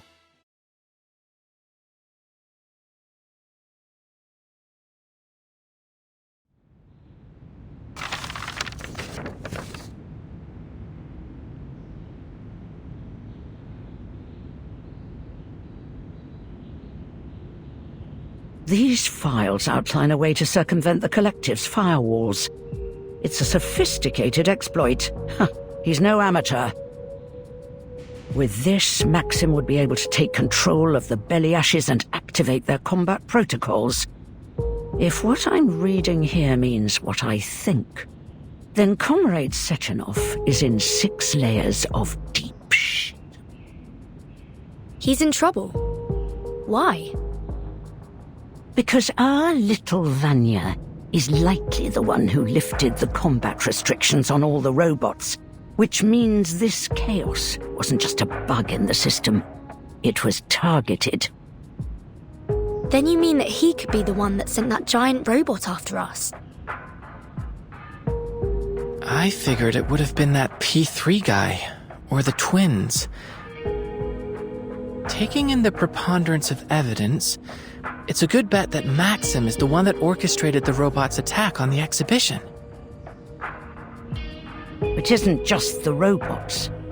He's also got his hands on the schematics for Sechenov's thought device. Does that mean he might have tampered with them as well? It'd explain why the scientists up there are all going nuts. Do you think he intends to seize control of the entire Collective 2.0 network?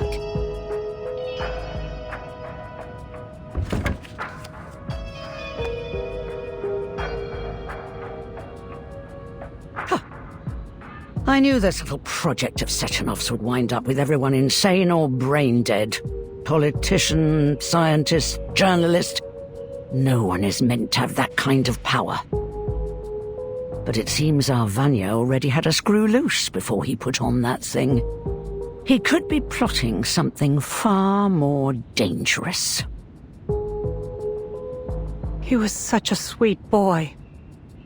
Why would he want to destroy this place? Whatever his reason, we can't let him get away with it. Our goal is clear. We must put a stop to him. That's easier said than done. We don't have an army, we don't even have weapons. How are we going to get to Maxim with a single shotgun between us? But I get the feeling you can help us with that, am I right? You're a smart kid. But what I've got probably still won't do much against an army of robots. Don't sweat it, Granny. That's where I come in.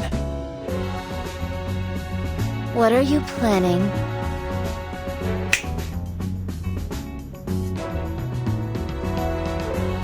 To do what I do best. Improvise. Dear me. Where did you find all these things?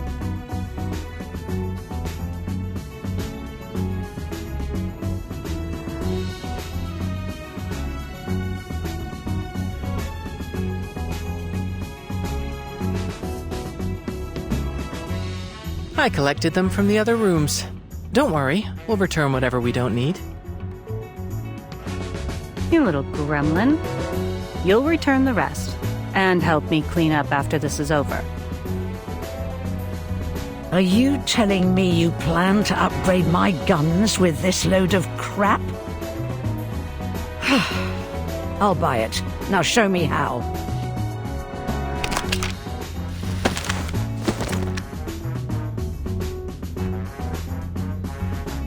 This should work. Give this one a try, won't you? Thank you. I fashioned an electromagnetic accelerator to the muzzle, as you requested. You take care of the rest, X. Wait, what's that you added to your gun? A music box. It happened to have a component I needed. And, as a byproduct, we'll get to enjoy music while we fight.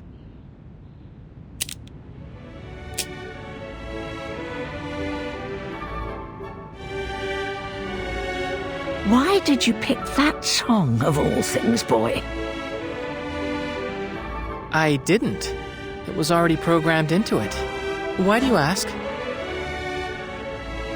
Oh, it's nothing, really. The melody reminds me of my daughter. Is everyone geared up? Armed to the teeth and ready to take out some robotic trash. Just please, keep the fight away from this place. Hold on. Maybe we should decide on a plan first. A plan?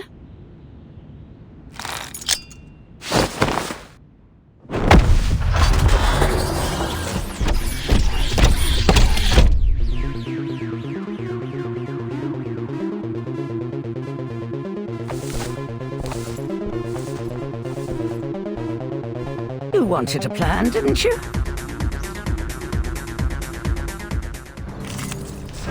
This robot is programmed to follow a certain attack pattern, but you're not. Improvise, kids. You're more than just scientists. That much is obvious. You're crazier and bolder than you look. There's a thin line between genius and madness. We tend to skip rope over it. I'll take that as a compliment of our mental alacrity, Granny. You kids remind me of my daughter. Enough pep talk. Let's take this hunk of bolts down. Cherish life. An adequate sample. The perfect solution. A flood of information. Secure channel created. Interacting with polymer. Polymer release function engaged.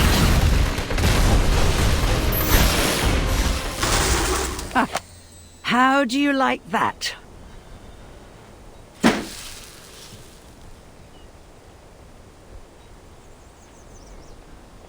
You're as wild as ever, old friend. We're safe for now. It should take a while before Maxim sends another of his murder bots after you. So, what's next? We find Maxim and stop him before more people get hurt. And ideally, we'll clear our names as well. First, I think I'd like to let Maxim learn how it feels to be on the receiving end of one of these metal monstrosities. Huh?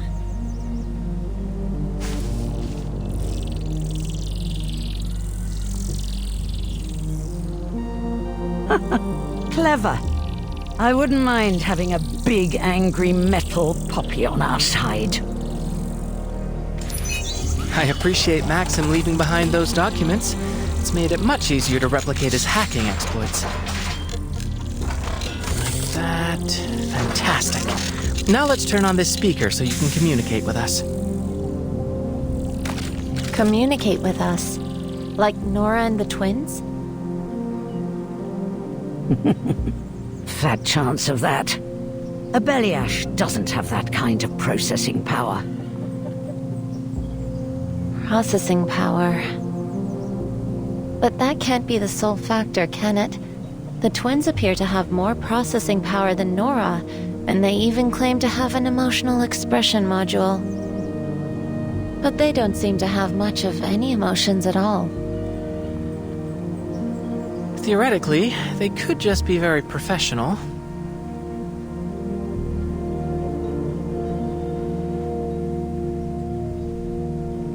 Never mind. Perhaps I'm just projecting my own biases. Who's to say what motivates a robot's heart?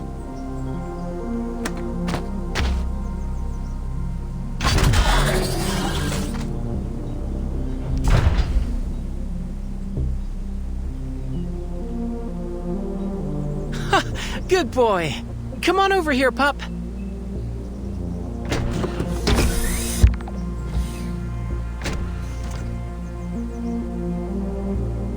Well done, young man. This puppy of yours should be more than sufficient evidence of Maxim's involvement, if you can get it to the exhibition hall. Are you coming with us, Granny Xena? Me? Oh, no, I think not. You kids are on your own from here. After a fight like that, I almost feel young again. Almost. But I'm not stupid enough to run towards trouble at my age.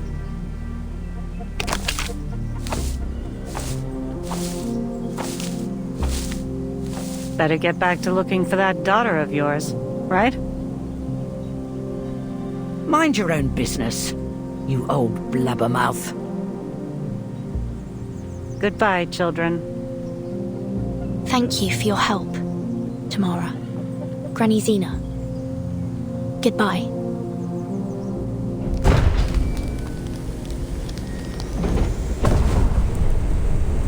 Let's go, pup.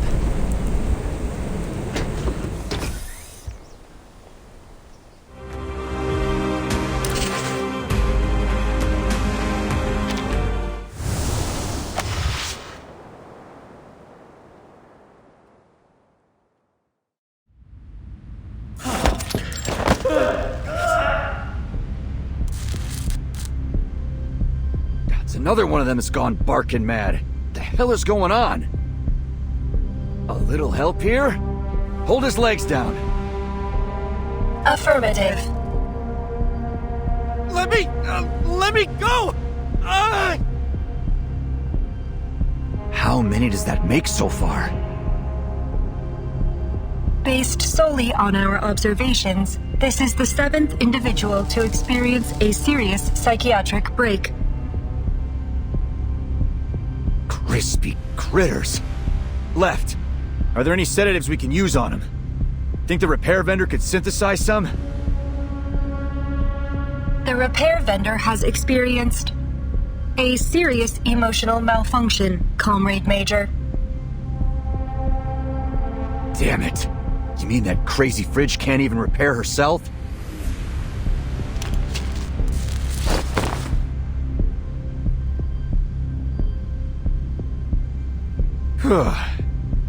At least we tied him down. Thanks, ladies. Wouldn't have expected these brainiacs to be so tough. It'd be easier if they were robots. All they need is a bullet to the head. Comrade Major, please be mindful of your choice of words. There are international experts present. We should not need to remind you of your mission. Avoiding a scandal by killing every possible witness could be an interpretation of our mission parameters. Can it, Glove? You know that's not what I meant. Situation's looking bleak, though. We've already got 7 of these lunatics, and there's no telling if or when the rest of this crowd are gonna join them. Plus, we still have to find those spy kids and figure out why that Belyash went rogue. Oh yeah. That reminds me. How'd your investigation pan out, right? I have cross-referenced our visitor logs with the official invitee list. Besides the supposed young doctors, there was another mismatched record, a journalist. What's that sound? Warning, large heat signature detected. The hell? Identifying machine code MA9 Belyash. That the one that switched itself on?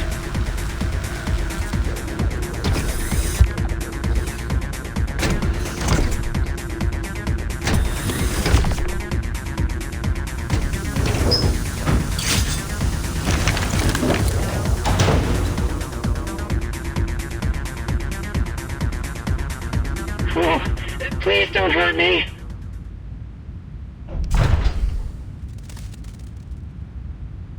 Please, listen. Huh?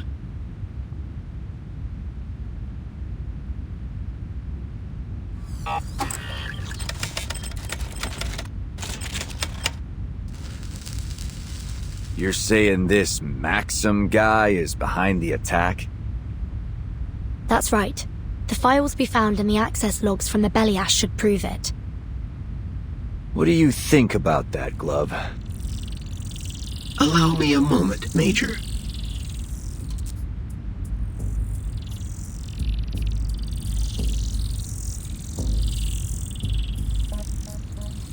Analysis complete. There are 2 unauthorized access logs in the MA9's database. The access exploit used is materially similar to the one we found in Nora's log. But there is a newer entry, and it appears that the second hacker has left a program behind that I am unable to parse. That would be me. It's a patented and highly classified coding language. I'd advise against removing it for now. Otherwise, Maxim might regain control. Looky here. This seems to be a record of how our guy broke into the network. Any clue if it's the same one they used to crack the database?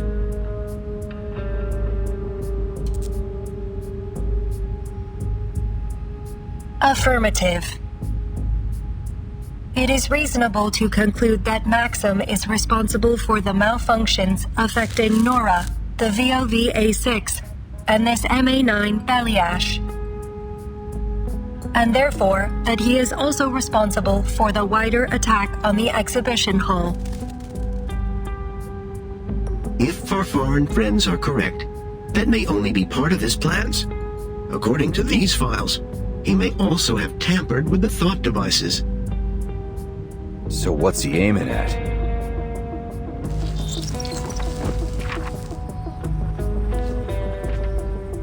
His already demonstrated sophistication with robotics suggests he could have easily adapted the thought device. To start with, he is likely using his own device to control the facility's robots remotely. But it's only logical to conclude his aim was to bring about an international uproar to disrupt the launch of Collective 2.0. If that's the case, could he also have something to do with what's happening to the scientists?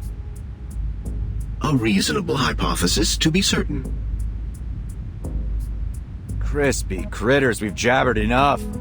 Let's just find this asshole and beat the truth out of him. Do we know his location, ladies? There have not been any registered turbine departures since the beginning of the attack. We can infer that the suspect is still somewhere within the confines of this platform. If he's still here, then he must have intended to observe things from a secure location. Is there a room in this facility where you might be able to monitor the entire exhibition center? Somewhere secure? Excluding offline locations.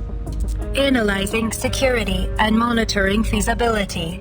Conclusion: the power control room. Do we have some way to check if he's there? Affirmative. Provided the communication system linking these locations is not damaged.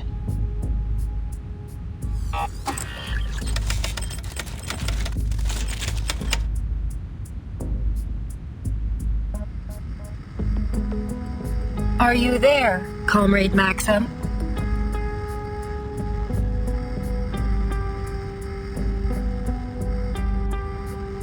We must conclude that your attack on this facility and the staff here has some specific purpose or goal. Are you willing to open negotiations?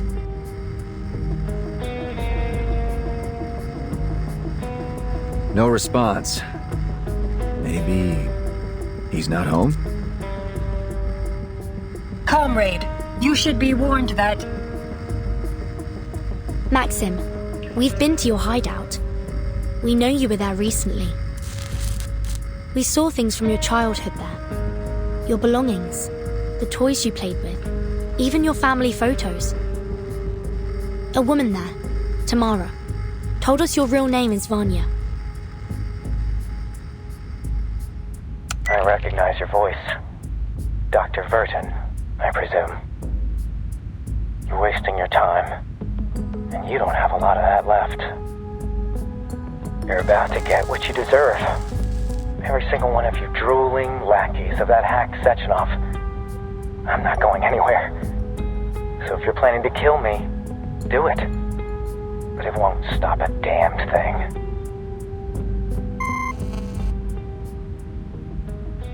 This guy's got a death wish. What's he planning? Whatever it is, he's made it clear where to find him. The power control room.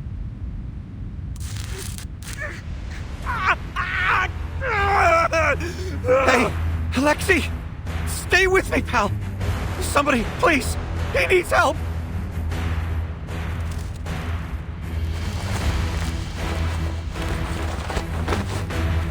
I'm here. What's happening? I don't know. He's starting to seize up like the others. Tie me up. Don't let me. Yeah, got it.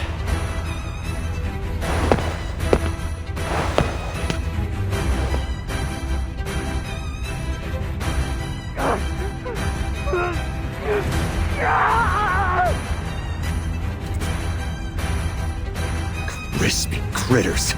Can't wait to get my hands on that son of a bitch. Hold things down here for me, will you, ladies? I'm about to carve a warpath straight to him. Comrade Major, before he severed the connection, Maxim warned that killing him would not be sufficient to stop his plans. Perhaps further investigation is needed. And what's your big idea? Wait around until all these eggheads crack? It remains a matter of critical importance that we determine the nature of their neurological distress.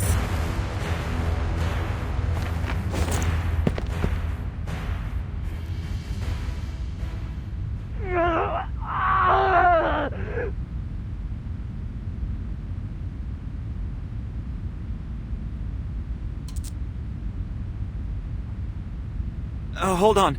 I think I have a theory. Go on.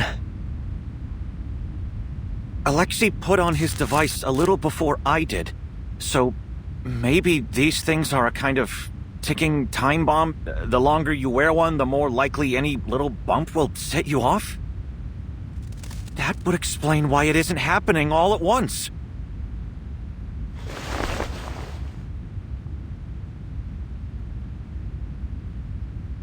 But that means we're all in danger of going off without warning. That includes me.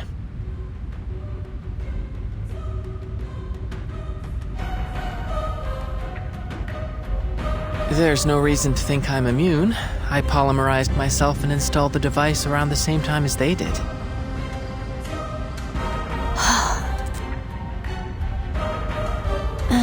This wasn't the data we were hoping to collect.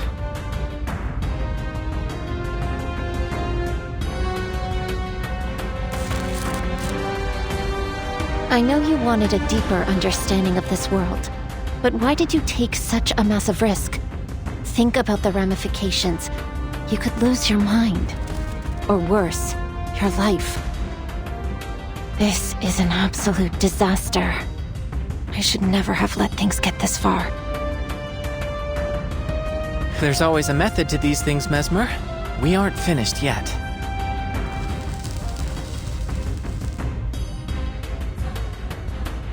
Progress requires risk. We've always believed that. As researchers, we discover truth through experimentation. Now, we have one critical piece of the puzzle and the minds to crack it. Are you suggesting we try to dissect a thought device to pinpoint how it causes these psychotic breaks? Precisely.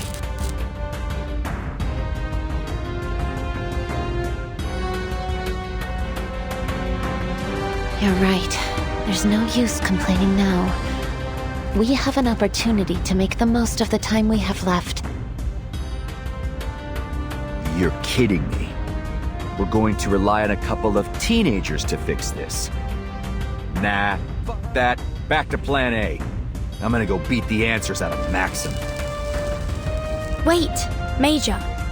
The people here need you. Besides, he already made his intentions clear. He'll die before telling us anything. We have to solve this problem ourselves. What's more, it seems your companion is the only one here with any working knowledge of the thought device. We'll need his help. Someone still needs to get him before he causes more trouble. Then allow me to go. As a neutral party, I might have a better chance to negotiate with him. Are you insane? This is a life or death operation, kid. Not a field trip.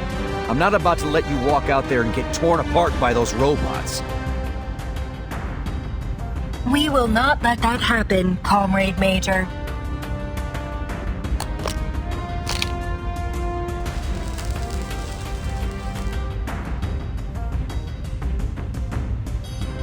I know it may be hard to believe, but we're trained researchers.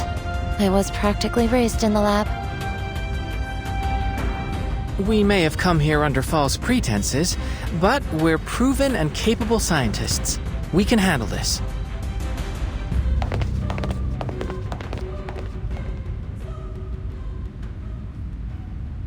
I guess that means the summit's back on.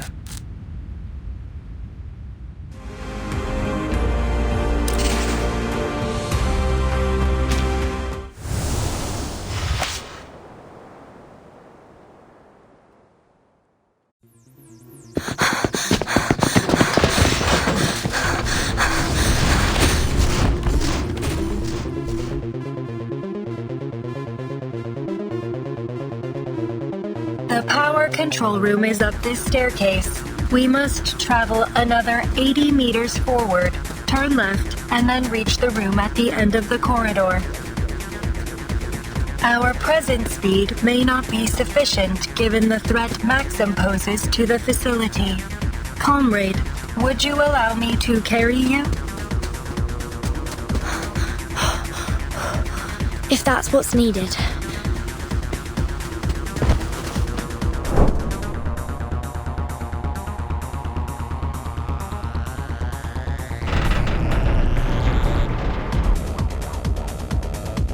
Structural failure imminent. Please brace for impact.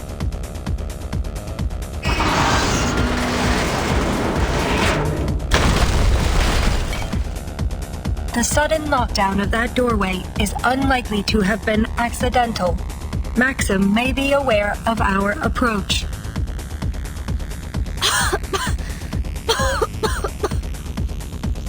Comrade Doctor, are you hurt? I'm fine. It's only the dust. Apologies, comrade. I will attempt to warn you should I perform a slide of that nature in the future. It's quite all right. Let's just keep moving.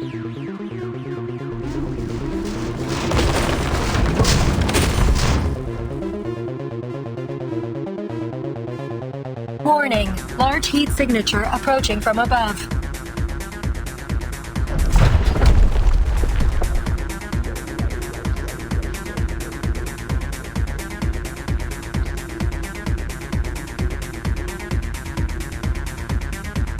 Scanning. Heavy firepower detected. Another belly ash variant adapted by Maxim. Defensive matrices engaged.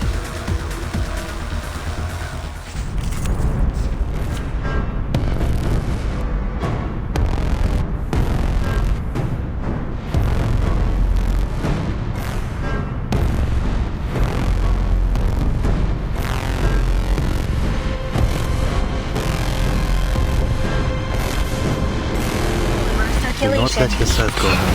Decode complete. The perfect solution. Memory of the dead. Polymer release function engaged. Repolymerizing.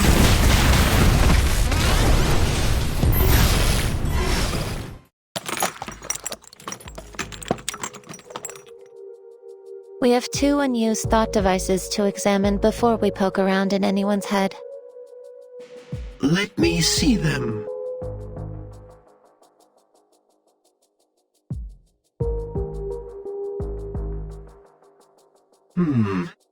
This device appears to be around 3 grams heavier than its technical specifications.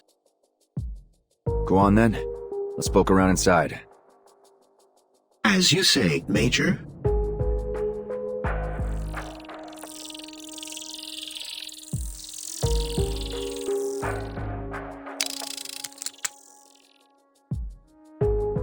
That is unusual.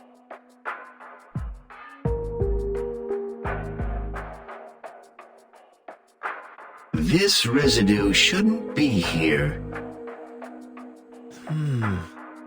I do believe we've discovered our smoking gun. So, what is it? See that? Something broke apart when we opened it up, spilling out this gunk. Allow me to conduct a quick analysis. It's a synthetic compound. A dissolving capsule made of polymer-soluble material with a biogel inside. Oh, I understand now. Understand what? Enough with the suspense. Simply put, I believe Maxim inserted a capsule of polymer-soluble material into these thought devices. Once it makes contact with the user's own polymer, the capsule begins to degrade, breaking with time or pressure, until it releases its contents directly into their bloodstream. Make it simple for me, Chuck. It's a poisonous time bomb.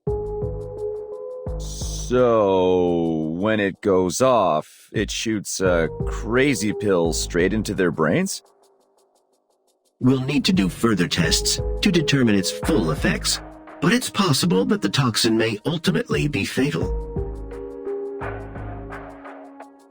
We don't have time for empty speculation, gentlemen. May I take a look?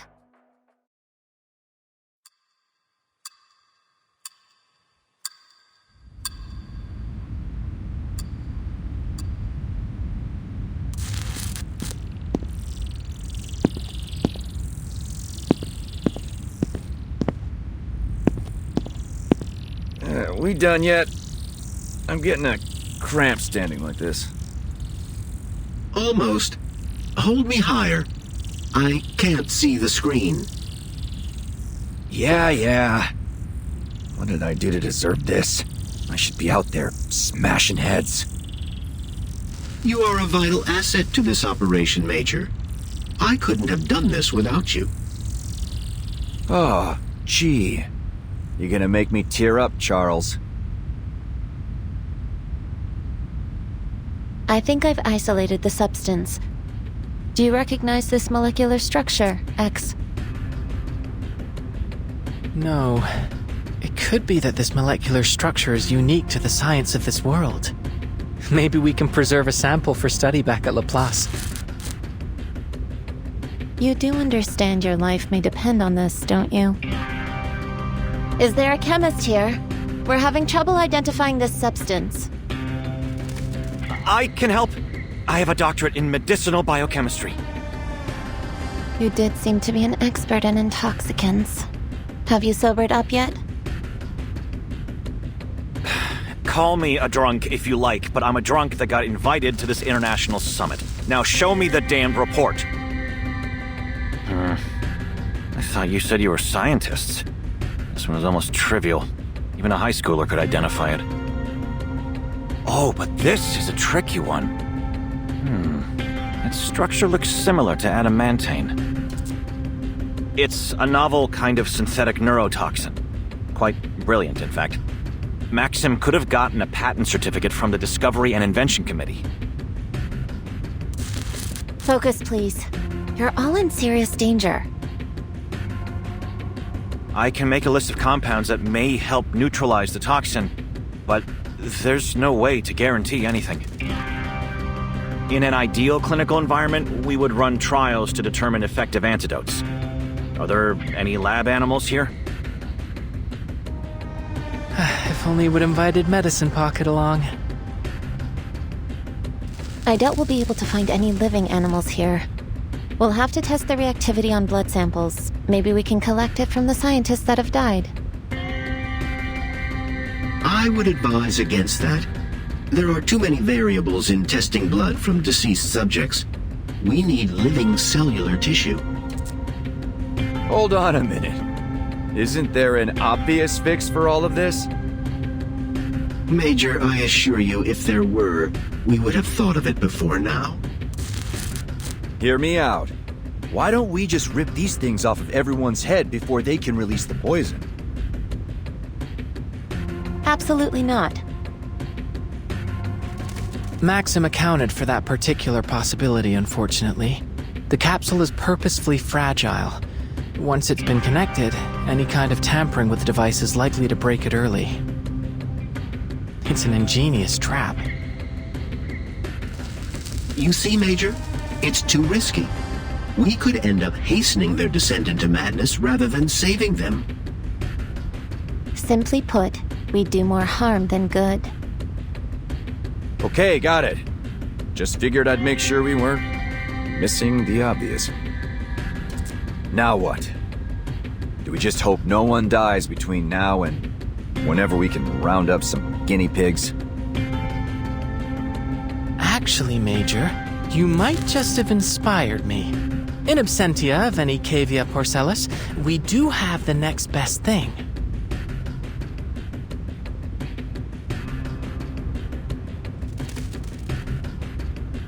You're crazy. We extract a reduced dosage of the neurotoxin and inject it into me.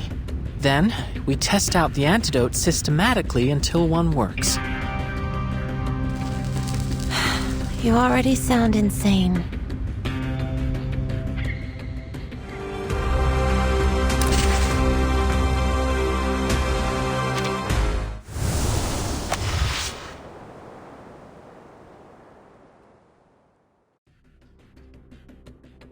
Gutsy move, but are you sure about this kid?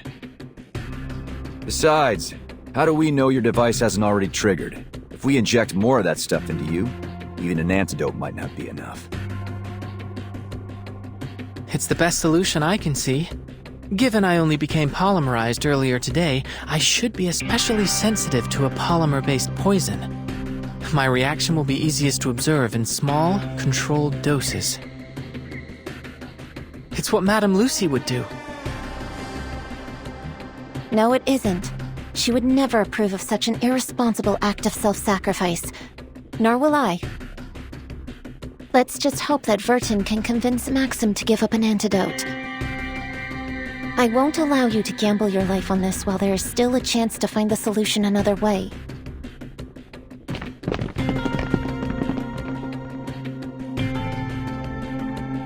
Sorry, miss, but I think your colleague is right.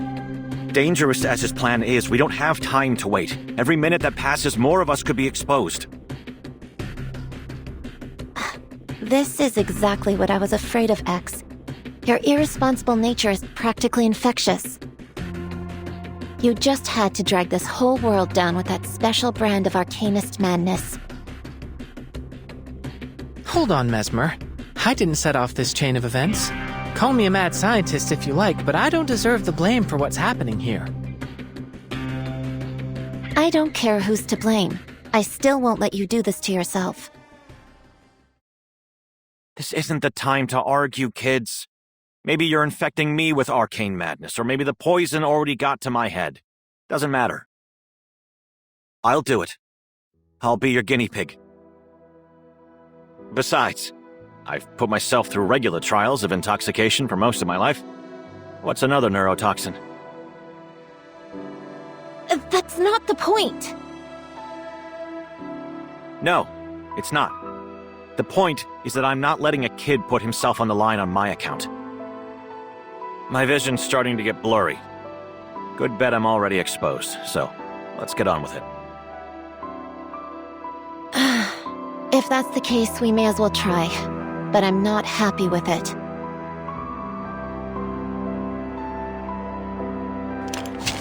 All right, nice and tight.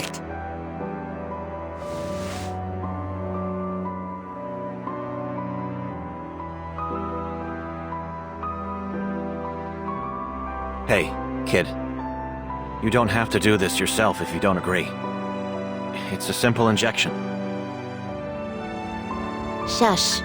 I'm the only other person here with medical experience. I would never have allowed anyone to do this back home. I guess I'm the mad scientist now.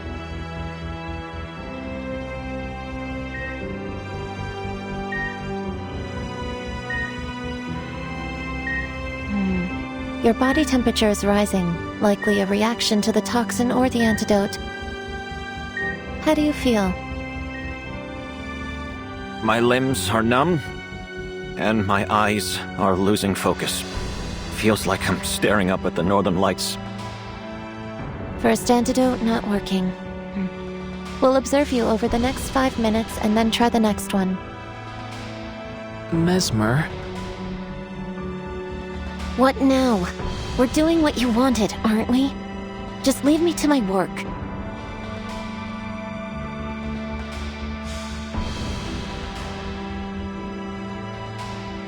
The antidotes could react to each other if applied on the same subject. So, why not try the next one on me?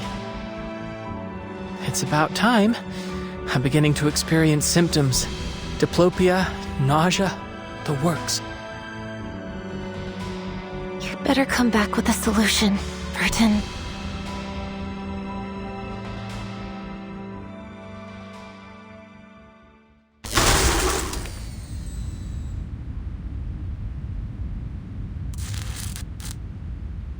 Combat concluded. No signs of injury or damage. We should return to our mission, comrades.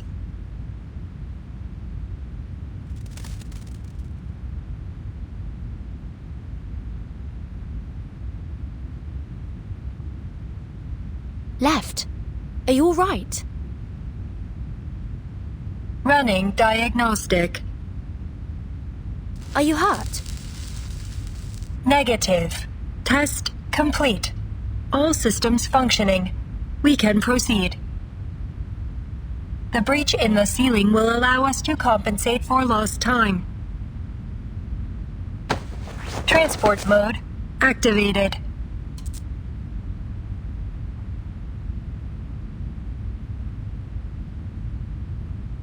Again, please brace for impact. Not to worry. I feel quite safe in your arms. I am pleased to hear that, Comrade Doctor.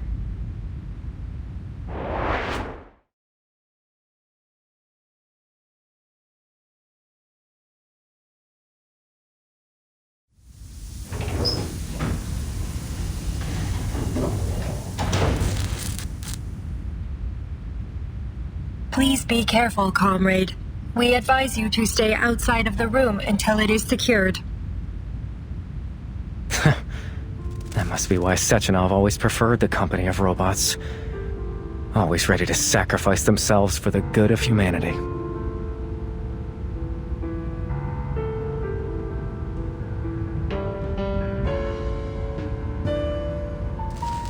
I wonder what you really think. Do you see other robots as your people? Does that emotion module of yours prick with doubt or pain when you see your kind die? We are not obligated to answer your questions, Maxim. Oh. I suppose the real question is, can a robot truly even die? Ah, that's a question that would have fascinated me when I was younger. Maxim, what did you do to the thought devices? What makes you think I would tell you?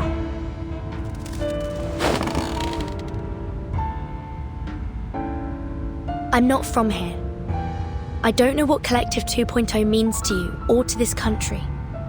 I just want to understand. You expressed concerns about it before.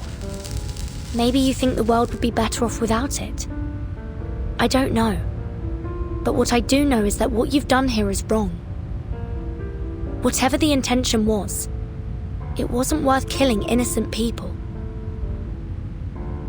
Whatever the intention. You're more right than you know, young lady.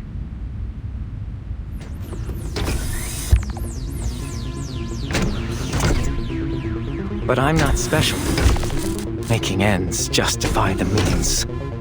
That's just the way we do things here. Haven't you figured that out? An adequate sample. The perfect solution. Cherish life. Inherent defect captured.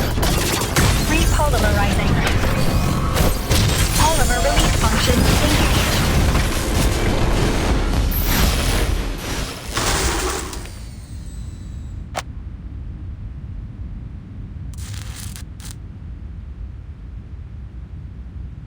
Target down. Area secured. Please, Maxim, tell us. Is there an antidote, or at least some way to prevent exposure? Is that your best effort? The Argentum unit would have at least brought truth serum. If you were trying to stop Collective 2.0 from launching, you already succeeded. There's no way they'll release it on schedule after everything that happened here. Do more people really need to die just to make this a bigger scandal?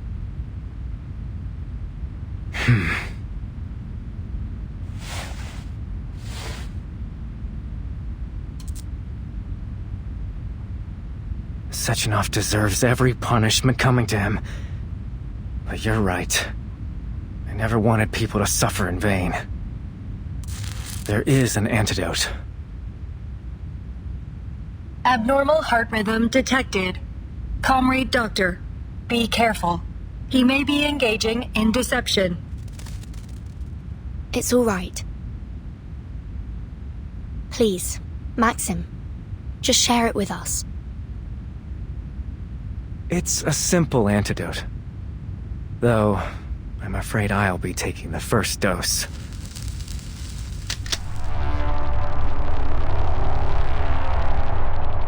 One shot of lead to end the suffering of a hopeless man in this hopeless country! Maxim, no!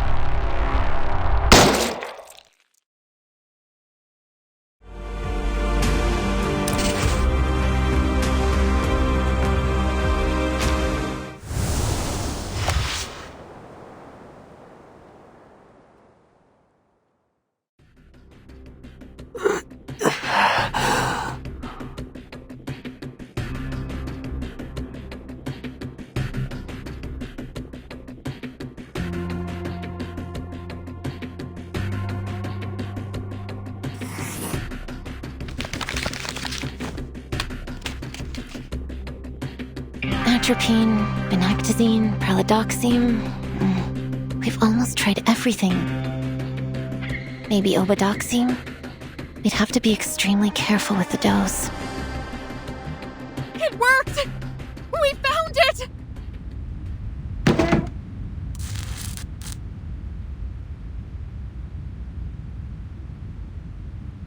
The sixth antidote worked! Subject 6 has regained consciousness! Oh, crispy critters, finally. Don't celebrate yet. It could be terminal lucidity. We'll need to observe him a little longer, but we can start preparing his antidote for the others. If we determine it's effective, we'll start treatment in order of severity and length of seizure.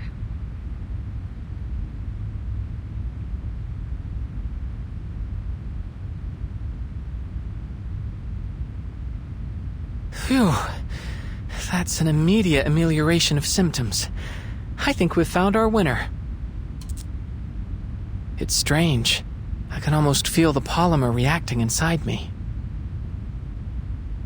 It's possible that you're more sensitive to the treatment, just like you predicted. I think you may have saved my life, Mesmer. Just don't ever make me have to do this for you again. No more random injections. Got it? That's asking a lot for a Laplace researcher, don't you think? This isn't Laplace. You really can be insufferable sometimes. What happened to the power? Is anyone using a respirator? Get them on a backup immediately. It's not the power. Everything's still running. Self-destruct sequence activated. Countdown. 15 minutes. Self-destruct sequence? Mesmer Jr. and Little X. Mesmer Jr. and Little X. Your parent is waiting for you at the power control room. Repeat. Your parent is waiting for you at the power control room.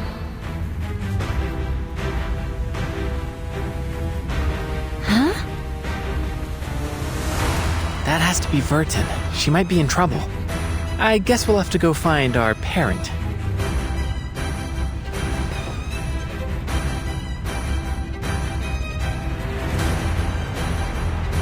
Looks like I don't need to worry about your condition. Are you sure you're ready for action? Absolutely. Just as long as you don't expect me to be as dexterous as the twins. But what about the other patients? We've got things handled here. We've even got the drunk back on his feet. Just go.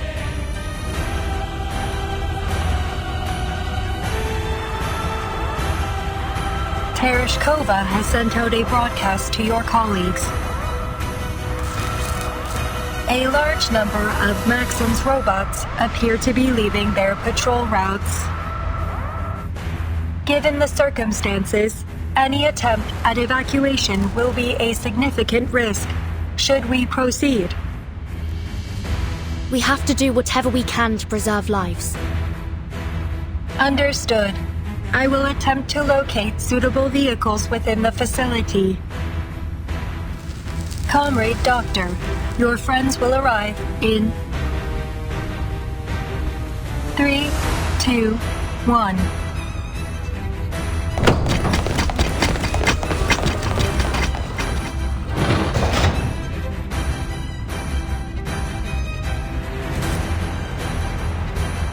What's this about a self-destruct sequence, Vertin?